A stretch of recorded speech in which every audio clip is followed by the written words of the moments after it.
करवावहै तेजस्विनावधीतमस्तु मा विद्विषावहै। ओम शांति शांति शांति। ಶ್ರೀಕೃಷ್ಣ ಸರ್ವೂ ನಿನ್ನ ಸೇವೆಯಾಗಲಿ ಸ್ವಾಮಿ. ಎಲ್ಲ ಆಧ್ಯಾತ್ಮ ಬಂಧುಗಳಿಗೂ ನಮಸ್ಕಾರ ಮತ್ತು ಚಿನ್ಮಯ ಮಿಷನ್ ಮೈಸೂರು ದತ್ತ ಸನ್ನಿಧಿಯ ಜ್ಞಾನಯಜ್ಞ ಶಾಲೆಗೆ ಸ್ವಾಗತ. ಧ್ವನಿ ಗುರುದೇವದಾಗಿರಲಿ, ವಿಚಾರ ಪರಮಾತ್ಮನದಾಗಿರಲಿ, ಹಾಗೂ ಇದು ನನ್ನದಲ್ಲದ ಕರ್ಮವಾಗಲಿ. ಋಷಿ ಪತಾಂಜಲಿಯ ಯೋಗ ಸೂತ್ರಗಳು. ಋಷಿ ಪತಾಂಜಲಿ 46ನೆಯ ಸೂತ್ರದಲ್ಲಿ ಸಾಧಕ ಸಮಾಧಿಪಾದದ ಕೊನೆಯ ಹಂತವನ್ನು ತಲುಪಿರ್ತಾನೆ. ಆ ಸಂದರ್ಭದಲ್ಲಿ ಸಾಧಕನ ಶ್ರೇಯಸ್ಸಿಗಾಗಿ ಒಂದು ಸೂತ್ರವನ್ನು ಕೊಟ್ಟಿದ್ದಾನೆ. ತ ಏವ ಸಬೀಜ ಸಮಾಧಿ. ತ ಏವ ಅವುಗಳೇ, ಬಹಳ ನಿರ್ದಿಷ್ಟವಾಗಿ ಹೇಳ್ತಾ ಇದ್ದಾನೆ, ಬಹಳ ಸ್ಪಷ್ಟವಾಗಿ ಸೂತ್ರಕಾರ ಅವುಗಳೇ ಅಂತ ಹೇಳಿದ್ದಾನೆ. ಇಲ್ಲಿ ಅವುಗಳೇ ಅಂತಂದರೆ ವಿತರ್ಕ, ಸವಿತರ್ಕ, ವಿಚಾರ, ಸವಿಚಾರ, ಈ 4 ಸಮಾಧಿಗಳು. ಈ 4 ಸಮಾಧಿಗಳೇ ಸಬೀಜ ಸಮಾಧಿಗಳಾಗುತ್ತೆ. ಸಂಪ್ರಜ್ಞಾತ ಸಮಾಧಿಯ ಅವಸ್ಥೆಯನ್ನು ತಲುಪಬೇಕು ಅನ್ನುವಂತಹದ್ದು ಒಬ್ಬ ಸಾಧಕನ ಮುಖ್ಯ ಉದ್ದೇಶವಾಗಿರುತ್ತೆ. ತನ್ನ ಸಾಧನಾ ಯಾತ್ರೆಯಲ್ಲಿ ಅಲ್ಲಿ ತಲುಪುವವರೆಗೆ ತ ಏವ, ಈ 4 ಸಮಾಧಿಗಳೇ ಸಬೀಜ ಸಮಾಧಿಗಳಾಗಿ ಕರ್ಮ ಬೀಜಗಳು ಅಂತ ಅನ್ನಿಸ್ಕೊಂಡು ಸಂಸ್ಕಾರ ಬೀಜಗಳು ಎಂಬಂತೆ, ಮತ್ತೆ ಪುನರಪಿ ಜನನಂ ಎಂಬಂತೆ ಅವನಿಗೆ ಮತ್ತೊಂದು ಜನ್ಮವನ್ನು ಕೊಡುವಂತಹ ಸಾಧ್ಯತೆಗಳು ಕೂಡ ಈ 4 ಸಮಾಧಿಗಳ ಕಾರಣದಿಂದ ಆಗತ್ತೆ. ಆದ್ದರಿಂದ ಇದೊಂದು ರೀತಿಯ ಎಚ್ಚರಿಕೆ ಹಾಗೂ ಒಂದು ಸಂದೇಶ. ಈ ಹಂತದಲ್ಲಿ ನಿನ್ನ ಸಾಧನೆಯನ್ನು ನೀನು ನಿಲ್ಲಿಸಬೇಡ, ನೀನು ಇಲ್ಲಿ ಮತ್ತಷ್ಟು ಮುಂದುವರಿಯಬೇಕು, ಸಾಧನೆ ಪೂರ್ಣವಾಗಿಲ್ಲ ಅಂತ ಹೇಳಿ ಸಾಧಕನನ್ನು ಎಚ್ಚರಿಸ್ತಾ ಇದ್ದಾನೆ. ಸಬೀಜ, ಅವುಗಳು ಮತ್ತೆ ಕರ್ಮ ಬೀಜಗಳಾಗತ್ತೆ, ಸಂಸ್ಕಾರ ಬೀಜಗಳಾಗತ್ತೆ. ಆದ್ದರಿಂದ ಇಲ್ಲಿಯವರೆಗೆ ನೀನೇನನ್ನ ಸಾಧನೆ ಅಂತ ಹೇಳಿ ಈ ಎಲ್ಲವನ್ನ ಗಳಿಸ್ಕೊಂಡಿದೆಯಾ, but this is not ultimate. ಇದು ಫೈನಲ್ ಅಲ್ಲ, ಇದು ಅಂತಿಮವಲ್ಲ. ಸಾಧನೆ ಅಂತ ಹೇಳಿದಾಗ ಇಲ್ಲಿ ಮಾಡುವಂತಹದ್ದು ಮತ್ತಷ್ಟು ಇದೆ, ಗಳಿಸಿಕೊಳ್ಳಬೇಕಾಗಿರುವಂತಹದ್ದು ಮತ್ತಷ್ಟು ಇದೆ ಅಂತ ಹೇಳಿ ಸೂತ್ರಕಾರ ಸಾಧಕನನ್ನು ಎಚ್ಚರಿಸ್ತಾ ಇದ್ದಾನೆ. ಇಲ್ಲಿಯವರೆಗಿನ ಈ ಎಲ್ಲವುಗಳು, ಈ 4 ಸಮಾಧಿಗಳು ಕೂಡ ಕರ್ಮಬೀಜಗಳೇ ಆಗಿದೆ. ಆದ್ದರಿಂದ ಅಭ್ಯಾಸವನ್ನು ನಿಲ್ಲಿಸದೆ ಮತ್ತೆ ಸಾಧನೆಯನ್ನು ಮುಂದುವರಿಸಬೇಕು ಅಂತ ಹೇಳ್ತಾ ಇದ್ದಾನೆ. ಸಬೀಜ ಸಮಾಧಿಯಿಂದ ನಿರ್ಬೀಜ ಸಮಾಧಿಯ ಕಡೆಯವರೆಗೆ ಸಾಧಕ ಸಾಧನೆಯನ್ನು ಮುಂದುವರಿಸಬೇಕಾಗತ್ತೆ. ಈಗ ಸಬೀಜ ಸಮಾಧಿಯ ಹಂತವನ್ನು ತಲುಪಿದ್ದಾನೆ. ಇಲ್ಲಿ ನಿಲ್ಲದೆ ಮತ್ತೆ ಸಬೀಜ ಸಮಾಧಿಯಿಂದ ನಿರ್ಬೀಜ ಸಮಾಧಿಯ ಕಡೆಯವರೆಗೆ ಅವನು ತನ್ನ ಯಾತ್ರೆಯನ್ನು ಮುಂದುವರಿಸಬೇಕಾಗತ್ತೆ. ಆದ್ದರಿಂದ ಅಸ್ಮಿತ ಅನುಗತ ಸಮಾಧಿಯಲ್ಲಿ ತನ್ನನ್ನು ತಾನು ಪ್ರತಿಷ್ಠಾಪಿಸಿಕೊಳ್ಳುವಂತೆ ಸಾಧನೆಯನ್ನು ಮಾಡಬೇಕು. ಈ ರೀತಿಯ ಅಭ್ಯಾಸದಲ್ಲಿ ಒಬ್ಬ ಸಾಧಕನಿಗೆ ಐನೆಸ್ ಅನ್ನುವಂತಹದ್ದು, ಐನೆಸ್ ಅಂತಂದರೆ ಕೇವಲ ನಾನು ಮಾತ್ರ, ಅಸ್ಮಿತ ಎಂಬ ಭಾವ ಅವನಲ್ಲಿ ಉಂಟಾಗುತ್ತೆ. ಇಲ್ಲಿ ನಾನು ಮಾತ್ರ ಅಂತ ಹೇಳಿರುವಂತಹದ್ದು ನೇರವಾಗಿ ಅಹಂಕಾರ ಎಂಬಂತೆ ಅಲ್ಲ. ಈ ನಾನು ಮಾತ್ರ ಅನ್ನುವಂತಹದ್ದು ಅವನಲ್ಲಿ ಪೂರ್ಣತ್ವ ಭಾವವನ್ನು ತಂದುಕೊಡ್ತಾ ಇರುತ್ತೆ. ಈ ಪ್ರಯತ್ನದಲ್ಲಿ ಈ ಅಸ್ಮಿತಾ ಭಾವವನ್ನು ಸಾಧಕ ಚೆನ್ನಾಗಿ ಅರ್ಥ ಮಾಡ್ಕೋಬೇಕಾಗುತ್ತೆ. ಆದ್ದರಿಂದ ಇಲ್ಲಿ ಐನೆಸ್, ಅಸ್ಮಿತ, ನಾನು ಎಂಬ ಪ್ರಜ್ಞೆ, ಅದು ಕೇವಲ ನಾನು ಮಾತ್ರ ಅನ್ನುವಂತಹದ್ದಲ್ಲ, ಅದರ ಜೊತೆಗೆ ಎಲ್ಲವುಗಳು ನಾನೇ ಆಗಿದ್ದೀನಿ, ನಾನು ಎಲ್ಲವುಗಳಿಗಿಂತ ಬೇರೆ ಅಲ್ಲ. ಆದ್ದರಿಂದ ಈ ಅರ್ಥದಲ್ಲಿ ನಾನು ಅಂತ ಹೇಳಿದಾಗ ಈ ನಾನು ಅನ್ನುವಂತಹದ್ದು ಇದೊಂದು ಪ್ರಜ್ಞಾರೂಪ, ಇದೊಂದು ಪ್ರಜ್ಞೆ, ಇದೊಂದು ಅರಿವು, ಇದೊಂದು ತಿಳುವಳಿಕೆ. ಆದ್ದರಿಂದ ಈ ಪ್ರಜ್ಞೆ ಎನ್ನುವಂತಹದ್ದು, ಈ ಅರಿವು, ನಾನು ಎಂಬ ಅರಿವು, ಇದು ಕೇವಲ ನನ್ನಲ್ಲಿ ಮಾತ್ರ ಅಂತಲ್ಲ, ಇದು ಎಲ್ಲೆಲ್ಲೂ ಇರುವಂತಹದ್ದು. ಎಲ್ಲೆಲ್ಲೂ ಇರುವ ಈ ಪ್ರಜ್ಞೆ ನಾನಾಗಿದ್ದೀನಿ ಅನ್ನುವ ಭಾವ ಈಸ್ ಕಾಲ್ಡ್ ಅಸ್ಮಿತಾ ಭಾವ. ಆದ್ದರಿಂದ ಈ ಅನುಭವ ಅವನನ್ನು ಮತ್ತಷ್ಟು ಮುಂದಕ್ಕೆ ಕರ್ಕೊಂಡು ಹೋಗುತ್ತೆ. ಸಬೀಜ ಸಮಾಧಿಯ ಹಂತದವರೆಗೆ ಬಂದಿರುವಂತಹ ಸಾಧಕನಲ್ಲಿ ಈ ಅಸ್ಮಿತಾ ಅನುಗಮಾತ್ ಅನ್ನುವ ಕಾರಣದಿಂದ ಅವನಲ್ಲಿ ನಾನು ಎಲ್ಲವೂ ಆಗಿದ್ದೇನೆ ಅನ್ನುವಂತಹ ಒಂದು ಪೂರ್ಣ ತಿಳುವಳಿಕೆ ಅವನನ್ನು ಅಸಂಪ್ರಜ್ಞಾತ ಸಮಾಧಿಯವರೆಗೆ ಕರ್ಕೊಂಡು ಹೋಗುತ್ತೆ. ಮತ್ತು ಈ ಅಸಂಪ್ರಜ್ಞಾತ ಸಮಾಧಿಯ ಅವಸ್ಥೆಯನ್ನು ನಿರ್ಬೀಜ ಸಮಾಧಿ ಅಂತ ಕೂಡ ನಮ್ಮ ಶಾಸ್ತ್ರ ಕರೆಯುತ್ತೆ. ಮತ್ತು ಈ ಅಸಂಪ್ರಜ್ಞಾತ ಸಮಾಧಿ ಅಥವಾ ನಿರ್ಬೀಜ ಸಮಾಧಿ ಅಂತ ಏನು ಹೇಳ್ತಾ ಇದ್ದೀವಿ, ಅಲ್ಲಿ ಬೋತ್ ಸಾಧಕ ಅಂಡ್ ಧ್ಯಾನಕ್ಕಾಗಿ ಮಾಡಿಕೊಂಡಂತಹ ಆಲಂಬನ. ದಟ್ ಮೀನ್ಸ್ ಧ್ಯಾನ ಅಂತ ಹೇಳಿದಾಗ ಧ್ಯಾನಕ್ಕಾಗಿ ಕೆಲವೊಂದು ವಸ್ತುಗಳು ಬೇಕು, ಕೆಲವೊಂದು ವಿಚಾರಗಳು ಬೇಕು. ಒಂದು ವಸ್ತು ಅಥವಾ ಒಂದು ವಿಚಾರ ಅನ್ನುವಂತಹದ್ದು ಇಲ್ಲದೇ ಇದ್ದಾಗ ಮನಸ್ಸು ಧ್ಯಾನವನ್ನು ಅಪೇಕ್ಷೆ ಪಡೋದಿಲ್ಲ. ಮನಸ್ಸಿಗೆ ಧ್ಯಾನಕ್ಕಾಗಿ ಕೂಡ ಯಾವುದೋ ಒಂದು ಬೇಕೇ ಬೇಕು. ದಟ್ ಈಸ್ ಕಾಲ್ಡ್ ಆಲಂಬನ. ಆದ್ದರಿಂದ ಇಲ್ಲಿ ಈ ಸಮಾಧಿಯಲ್ಲಿ ಸಾಧಕ ಮತ್ತು ಆಲಂಬನಕ್ಕಾಗಿ ಇರುವಂತಹ ವಸ್ತು ವಿಚಾರಗಳು ಕೂಡ ಈ ನಿರ್ಬೀಜ ಸಮಾಧಿಯಲ್ಲಿ ಕರಗಿ ಹೋಗುತ್ತೆ, ಅವುಗಳು ಕೂಡ ಇಲ್ಲವಾಗುತ್ತೆ. ಯಾವಾಗ ಈ ನಿರ್ಬೀಜ ಸಮಾಧಿ ಎನ್ನುವಂತಹದ್ದು ಅವನಿಗೆ ಅನುಭವವನ್ನು ಕೊಡುತ್ತೆ, ಆ ಅನುಭವದಲ್ಲಿ ನಾನು ಸಾಧಕ ಎಂಬಂತಾಗಲಿ ಅಥವಾ ಧ್ಯಾನಕ್ಕಾಗಿ ಆಲಂಬನಕ್ಕಾಗಿ ನಾನು ಇಟ್ಕೊಂಡಂತಹ ಈ ವಸ್ತು ವಿಚಾರ ಅನ್ನುವಂತಹದ್ದು ಈ ರೀತಿ ಎರಡೆರಡು ಇಲ್ಲ, ಈ ಎಲ್ಲವೂ ಕರಗಿ ಹೋಗಿ ಎಲ್ಲವೂ ಡಿಸಪಿಯರ್ ಆಗೋಗಿರುತ್ತೆ. He is disassociated from everything. ಆಗ ಸಾಧಕನಿಗೆ he experiences the pure consciousness. It is called the awareness. ಇದನ್ನು ಜಾಗೃತಾವಸ್ಥೆ ಅಂತ ಕೂಡ ಹೇಳ್ತಾರೆ. ಈ ಅಸಂಪ್ರಜ್ಞಾತ ಸಮಾಧಿ ಅವಸ್ಥೆ ಈಸ್ ದಿ ಹೈಯೆಸ್ಟ್ ಇನ್ ಸಾಧನೆ.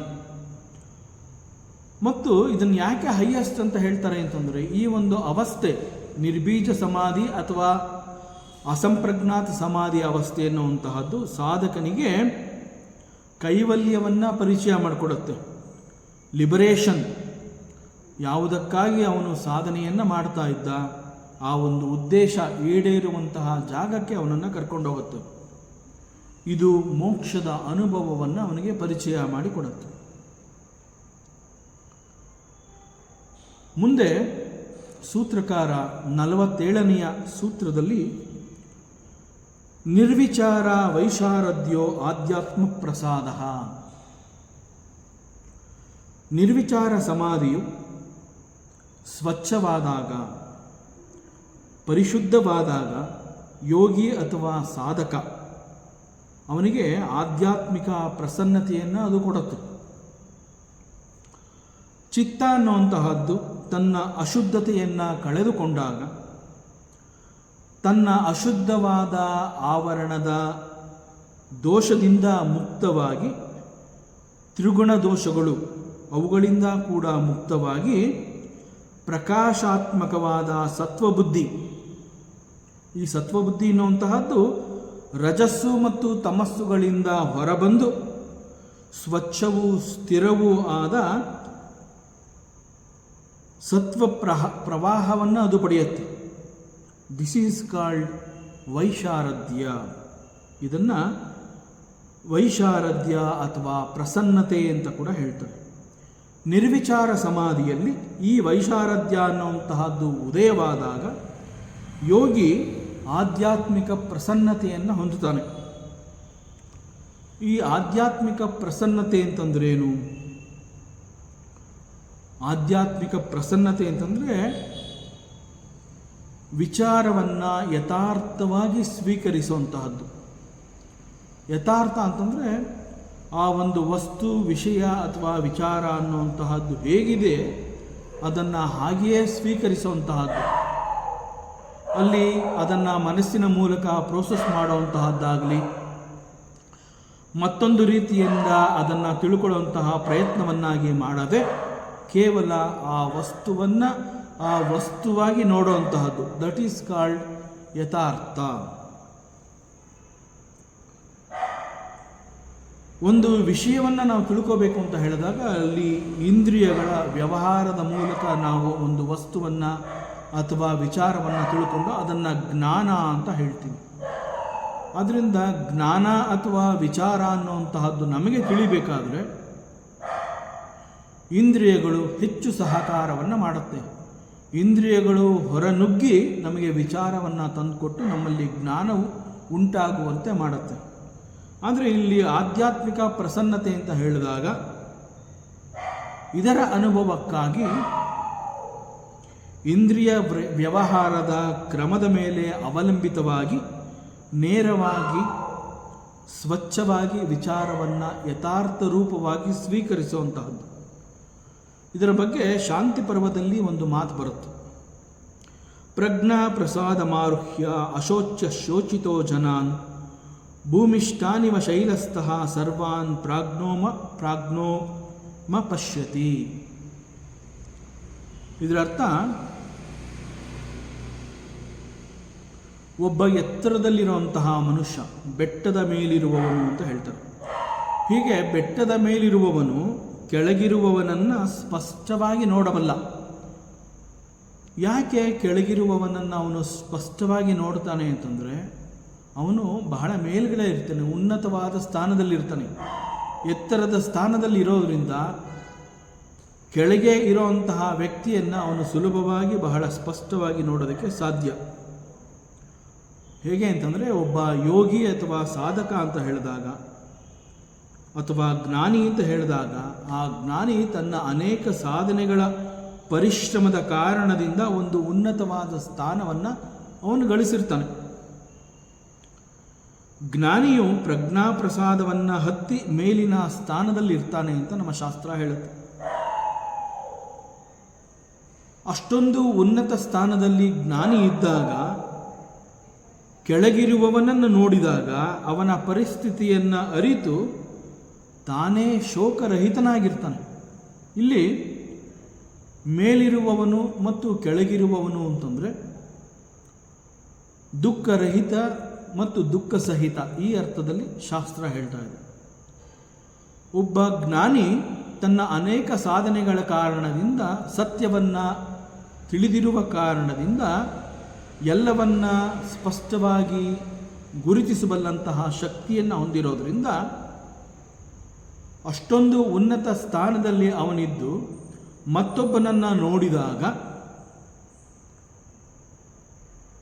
ಅವನು ಒಂದು ವೇಳೆ ದುಃಖ ಸಹಿತನಾಗಿಯೇ ಇದ್ದರೂ ಕೂಡ ಅವನನ್ನು ನೋಡಿದಾಗ ಈ ಜ್ಞಾನಿ ತಾನೇ ಶೋಕರಹಿತನಾಗಿ ಇರ್ತಾನಲ್ಲಿ.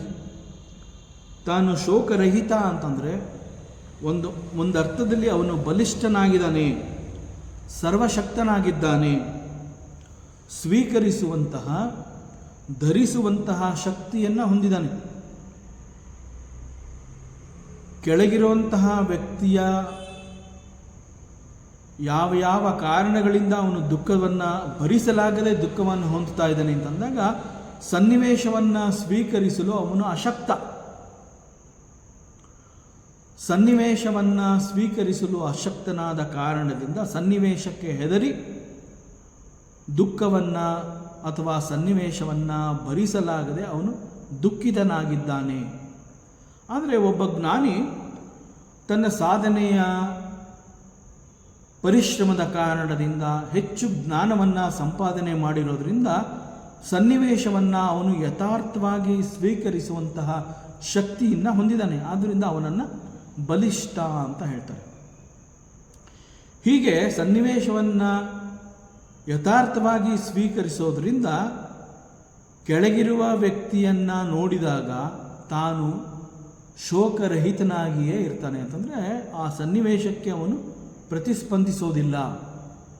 he will not react to the situation. ಕೆಳಗಿರುವಂತಹ ಜನರನ್ನು ಅನುಕಂಪದಿಂದ ಅವರುಗಳ ಮೇಲೆ ಕೃಪಾದೃಷ್ಟಿಯನ್ನು ಇಡ್ತಾನೆ. ದಟ್ ಮೀನ್ಸ್ ಅವ್ರಿಗೂ ಕೂಡ ಒಳ್ಳೆಯದಾಗಲಿ, ಆ ಒಂದು ಸನ್ನಿವೇಶವನ್ನು ಧರಿಸುವಂತಹ ಶಕ್ತಿ ಅವನಿಗೂ ಕೂಡ ಉಂಟಾಗಲಿ. So this is possible for him because he has attained the ಆಧ್ಯಾತ್ಮ ಪ್ರಸಾದ. ಇಲ್ಲಿ ಆಧ್ಯಾತ್ಮ ಪ್ರಸಾದವನ್ನು ಗಳಿಸೋದಕ್ಕಾಗಿ ಅವನು ಮಾಡಿರುವಂತಹ ಅನೇಕ ಶ್ರಮಗಳ ಕಾರಣದಿಂದ ವಿಚಾರವನ್ನು ಯಥಾರ್ಥವಾಗಿ ಸ್ವೀಕರಿಸುವಂತಹ ಶಕ್ತಿಯನ್ನು ಅವನು ಹೊಂದಿದ್ದರಿಂದ ಅವನು ಎಲ್ಲವನ್ನ ಯಥಾರ್ಥವಾಗಿ ಸ್ವೀಕರಿಸ್ತಾನೆ. ಅದರಿಂದ ಅವನಿಗಲ್ಲಿ ಸುಖ, ದುಃಖ, ನೋವು, ನಲಿವು ಈ ರೀತಿ ದ್ವಂದ್ವಗಳೇ ಅವನಲ್ಲಿ ಇರೋದಿಲ್ಲ.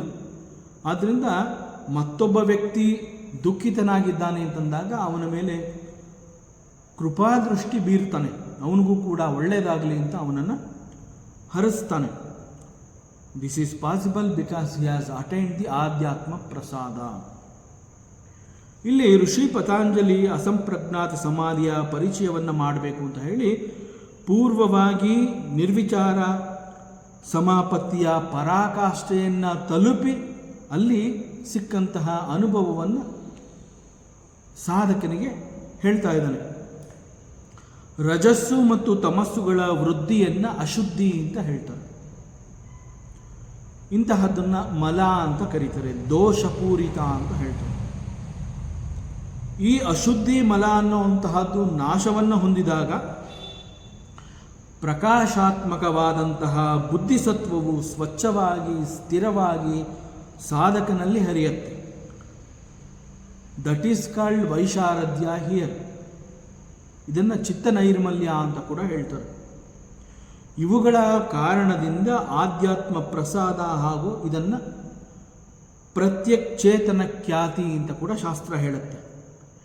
ಪ್ರಕೃತಿ ಪುರುಷರ ಅನ್ಯತಾ ಜ್ಞಾನ ಅಂತ ಕೂಡ ಇದನ್ನು ಕರೀತಾರೆ. ಹೀಗೆ ಇವೆಲ್ಲವೂ ಈ ಸಾಧಕನಿಗೆ ಸಿಗತ್ತೆ. ಯಾವಾಗ ಸಾಧಕ ಸಂಪ್ರಜ್ಞಾತ ಸಮಾಧಿಯಲ್ಲಿ ತನ್ನನ್ನು ಸ್ಥಿರಗೊಳಿಸಿಕೊಳ್ತಾನೆ, ಆಗ he is able to focus on ಅಸ್ಮಿತಾ ಭಾವ. ಈ ಅಸ್ಮಿತಾ ಅನ್ನುವಂತಹದ್ದು ಎರಡು ಕಾರಣಗಳಿಂದ ನಿರ್ಮಿತವಾಗಿರುತ್ತೆ. ಒಂದು ಮಹತ್ತತ್ವ ಹಾಗೂ ಮತ್ತೊಂದು ರಿಫ್ಲೆಕ್ಷನ್ ಆಫ್ ದಿ ಪುರುಷ. ಸಾಧಕ ತನ್ನ ಗಮನವನ್ನು ಅಸ್ಮಿತಾದ ಮೇಲೆ ಧರಿಸಿದಾಗ he establishes himself on chitta and reflection of the purusha. ಸಾಧಕ ಈ ಹಂತದಲ್ಲಿ ಮತ್ತಷ್ಟು ತೀವ್ರವಾಗಿ ತನ್ನ ಗಮನವನ್ನು ಅಸ್ಮಿತಾದ ಮೇಲೆ ಹರಿಸಿದಾಗ ಅಲ್ಲಿ ಉಂಟಾಗುವಂತಹ ಪರಿಣಾಮವನ್ನು ದಿಸ್ ಈಸ್ ದ ಸಮಾಪತ್ತಿ ಆಫ್ ಗಿವನ್ ಸಂಪ್ರಜ್ಞಾತ ಸಮಾಧಿ ಅಂತ ಹೇಳ್ತಾರೆ. ಮತ್ತಷ್ಟು ತೀವ್ರವಾಗಿ ತನ್ನ ಗಮನವನ್ನು ಹರಿಸಿದಾಗ ಅವನು ತನ್ನ ಏಕಾಗ್ರತೆಯನ್ನು ಚಿತ್ತದ ಮೇಲೆ ಧರಿಸಿದಾಗ ಅದನ್ನು ಅಸಂಪ್ರಜ್ಞಾತ ಸಮಾಧಿಯ ಸ್ಥಿತಿ ಅಂತ ಹೇಳ್ತಾರೆ. ಹೀಗೆ ಅಸ್ಮಿತಾದ ಮೇಲೆ ತನ್ನ ಚಿತ್ತವನ್ನು ಧರಿಸಿದಾನೆ ಅಂತ ಹೇಳಿದಾಗ ಒಂದರ್ಥದಲ್ಲಿ ಇದಕ್ಕೆ ಕಾರಣ ಅವಿದ್ಯೆ ಅಂತ ಕೂಡ ಹೇಳ್ತಾರೆ. ಅಜ್ಞಾನದಿಂದ ಅವನು ಹೀಗೆ ಮಾಡಿದಾನೆ ಅಂತ ಕೂಡ ಹೇಳ್ತಾರೆ. ಮತ್ತು ಇದರ ಮುಂದಿನ ಪರಿಣಾಮ ಅಂತಂದರೆ there is a scope for ರಾಗ ಅಂಡ್ ದ್ವೇಷ ಅಂತ ಹೇಳ್ತಾರೆ. ಈ ಕಾರಣದಿಂದ ಹಿಂದಿನ ಸೂತ್ರದಲ್ಲಿ ಋಷಿ ಪತಾಂಜಲಿ ಅಥವಾ ಸೂತ್ರಕಾರ ಅವನಿಗೆ ನೀನು ಇಲ್ಲಿಯವರೆಗೆ ಸಬೀಜ ಸಮಾಧಿಯ ಹಂತದವರೆಗೆ ಬಂದು ತಲುಪಿದೆಯಾ, ಇನ್ನೇನು ಯಾವುದೇ ಕ್ಷಣದಲ್ಲಿ ನೀನು ಸಬೀಜ ಸಮಾಧಿಯಿಂದ ನಿರ್ಬೀಜ ಸಮಾಧಿಯ ಕಡೆಗೆ ನೀನು ನಿನ್ನ ಸಾಧನಾ ಯಾತ್ರೆಯನ್ನು ಮುಂದುವರಿಸಬೇಕಾಗತ್ತೆ. ಆದ್ದರಿಂದ ಈ ಹಂತದಲ್ಲಿ ನೀನು ಅನರ್ಥಗಳನ್ನು ಮಾಡ್ಕೋಬಾರ್ದು ಅಂತ ಹೇಳಿ ಅವನಿಗೆ ಎಚ್ಚರಿಕೆಯನ್ನು ಕೊಟ್ಟಿದ್ದಾನೆ. ಯಾಕೆ ಅಂತಂದರೆ ಯಾವಾಗ ಈ ಅಸ್ಮಿತಾ ಭಾವದ ಮೇಲೆ ತನ್ನ ಚಿತ್ತವನ್ನು ಹರಿಸಿದಾಗ ಅಲ್ಲಿ ನಾನು ಅನ್ನುವಂತಹ ಪ್ರಜ್ಞೆ ಜಾಗೃತವಾಗುತ್ತೆ. ನಾನು ಎಂಬಂತಹ ಪ್ರಜ್ಞೆಯನ್ನು ಯಥಾರ್ಥವಾಗಿ ಸ್ವೀಕರಿಸದೇ ಇದ್ದಾಗ ಆ ಸಂದರ್ಭದಲ್ಲಿ ರಾಗದ್ವೇಷಗಳು ಅನ್ನುವಂತಹದ್ದು ಕೂಡ ಅವನಲ್ಲಿ ಬೆಳೆಯಬಹುದು. ಅದರಿಂದ there is a scope for developing ರಾಗ ಆ್ಯಂಡ್ ದ್ವೇಷ. ದಟ್ ಈಸ್ ವೈ ಈ ಅಸ್ಮಿತಾ ಭಾವ ಅನ್ನುವಂತಹದನ್ನು ಸಾಧಕ ಸಂಪೂರ್ಣವಾಗಿ ತನ್ನ ಹಿಡಿತದಲ್ಲಿ ಇಟ್ಕೊಂಡು, ನಾನು ಎಂಬ ಪ್ರಜ್ಞೆ ಅಂತಂದರೆ ನಾನು ಎಲ್ಲವುಗಳೂ ಆಗಿದ್ದೀನಿ, ಈ ಎಲ್ಲವುಗಳಿಗಿಂತ ನಾನು ಬೇರೆ ಅಲ್ಲ, ನಾನು ಅಂತಂದರೆ ಎಲ್ಲವೂ, ಎಲ್ಲವೂ ಅಂತಂದರೆ ನಾನು, ಈ ಅರ್ಥವನ್ನು ಅವನು ಸ್ವೀಕರಿಸಿರ್ತಾನೆ. ಆದ್ದರಿಂದ ದೋ there is A scope for developing ರಾಗ ಆ್ಯಂಡ್ ದ್ವೇಷ, ಸಾಧಕ here he gains the capacity to handle the asmita bhava in such a way that this aham, ನಾನು ಅನ್ನುವಂತಹದ್ದು ಎಲ್ಲವೂ ಆಗಿದ್ದೀನಿ. ಆದ್ದರಿಂದ ದೋ there is A scope, he handles it very efficiently. ಅದರಿಂದ ಅಜ್ಞಾನದ ಕಾರಣದಿಂದ, ಅವಿದ್ಯೆಯ ಕಾರಣದಿಂದ there is a chance, there is a scope for the sadhaka to misunderstand this asmita bhava ಅಂತ ಹೇಳಿದ್ರು ಕೂಡ, he has gained the capacity to handle this asmita bhava. ಅದರಿಂದ ಅಲ್ಲಿ ತಪ್ಪು ನಡೆಯೋದಕ್ಕೆ ಸಾಧ್ಯತೆಗಳಿದ್ದರೂ ಕೂಡ ತಪ್ಪಾಗದಂತೆ ಸಾಧಕ ಮುಂದಿನ ಹೆಜ್ಜೆಗಳನ್ನು ಸಂಪೂರ್ಣವಾಗಿ ಯಶಸ್ವಿಯಾಗಿ ಇಡ್ತಾನೆ. ಅದರಿಂದ ಅಸ್ಮಿತಾ ಗ್ರ್ಯಾಜುಯಲಿ ಬಿಕಮ್ಸ್ ಅಹಂಕಾರ ಅಂತಂದರೂ ಕೂಡ ಅಹಂಕಾರವನ್ನು ಹ್ಯಾಂಡಲ್ ಮಾಡುವಂತಹ ಕೆಪಾಸಿಟಿಯನ್ನು ಸಾಧಕ ಹೊಂದಿರ್ತಾನೆ. ಆದ್ದರಿಂದ ಅಹಂಕಾರದ ಕಾರಣದಿಂದ ಅವನು ಯಾವ ದೋಷವನ್ನು ಕೂಡ ತಂದುಕೊಳ್ಳಲಾರ. ಅಸ್ಮಿತಾದ ಮೇಲೆ ಚಿತ್ತವನ್ನು ಧಾರಣೆ ಮಾಡಬೇಕು ಅಂತಂದರೆ ಅದು ಅಷ್ಟು ಸುಲಭದ ಕೆಲಸವಲ್ಲ. ಅಸ್ಮಿತಾದ ಮೇಲೆ ತನ್ನ ಗಮನವನ್ನು ಹರಿಸಿದಾಗ ಅಸ್ಮಿತಾ ಅನುಗಮಾತ್ ಅನ್ನುವಂಥ ಅದರ ಪರಿಣಾಮದಿಂದ ಈ ಅಹಂಭಾವ ಅಥವಾ ಅಹಂಕಾರ ಅನ್ನುವಂತಹದ್ದು ಜಾಗೃತವಾಗತ್ತೆ ಅಂತ ಗೊತ್ತಿದ್ರೂ ಕೂಡ ಅಷ್ಟು ಸುಲಭವಾಗಿ ತನ್ನ ಏಕಾಗ್ರತೆಯನ್ನು ಅಥವಾ ಈ ಒಂದು ಅಸ್ಮಿತಾದ ಭಾವವನ್ನು ಚಿತ್ತದ ಮೇಲೆ ಧಾರಣೆ ಮಾಡಬೇಕು ಅಂತಂದರೆ it is not very very easy. ಒಬ್ಬ ತೀವ್ರವಾದ ಸಾಧಕ, ಸಾಕಷ್ಟು ಸಾಧನೆಗಳನ್ನು ಮಾಡಿರುವಂತಹ ಸಾಧಕ ಮಾತ್ರ he has got the capacity to attend to handle this asmita bhava. ಯಾಕೆ ಅಂತಂದರೆ ಅವನು ಈಗಾಗಲೇ ಅನೇಕ ಸಾಧನೆಗಳನ್ನು ಮಾಡಿ ತನಗೆ ಬೇಕಾದ ಕಡೆ ಚಿತ್ತವನ್ನು ಹರಿಸುವಂತಹ ಶಕ್ತಿಯನ್ನು ಹೊಂದಿದ್ದಾನೆ, ಅದನ್ನು ಅವನು ಸಂಪಾದನೆ ಮಾಡಿ ಆಗಿದೆ.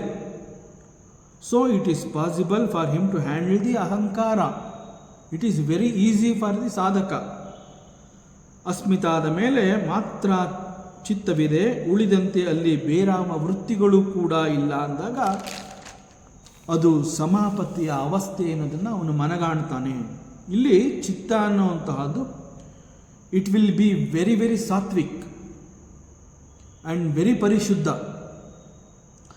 ಆಗ ಸಾಧಕನಿಗೆ ಗೊತ್ತಾಗುತ್ತೆ ಈ ಅಸ್ಮಿತಾ ಅನ್ನುವಂತಹದ್ದು ಮಹತ್ತತ್ವ ಹಾಗೂ ರಿಫ್ಲೆಕ್ಷನ್ ಆಫ್ ದಿ ಪುರುಷ.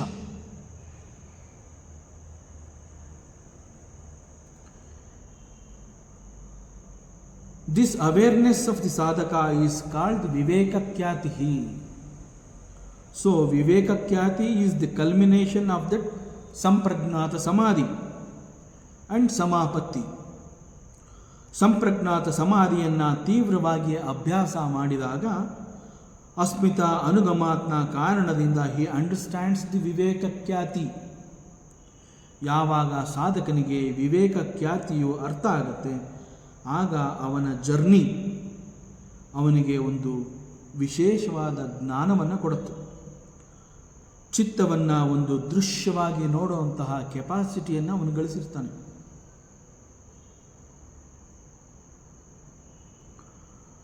ಮತ್ತು ನೋಡ್ತಾ ಇರುವಂತಹವನು ದ ಎಕ್ಸ್ಪೀರಿಯನ್ಸ್ ಈಸ್ ದೃಷ್ಟು ಅನ್ನುವಂತಹದ್ದು ಕೂಡ ಗೊತ್ತಾಗುತ್ತೆ.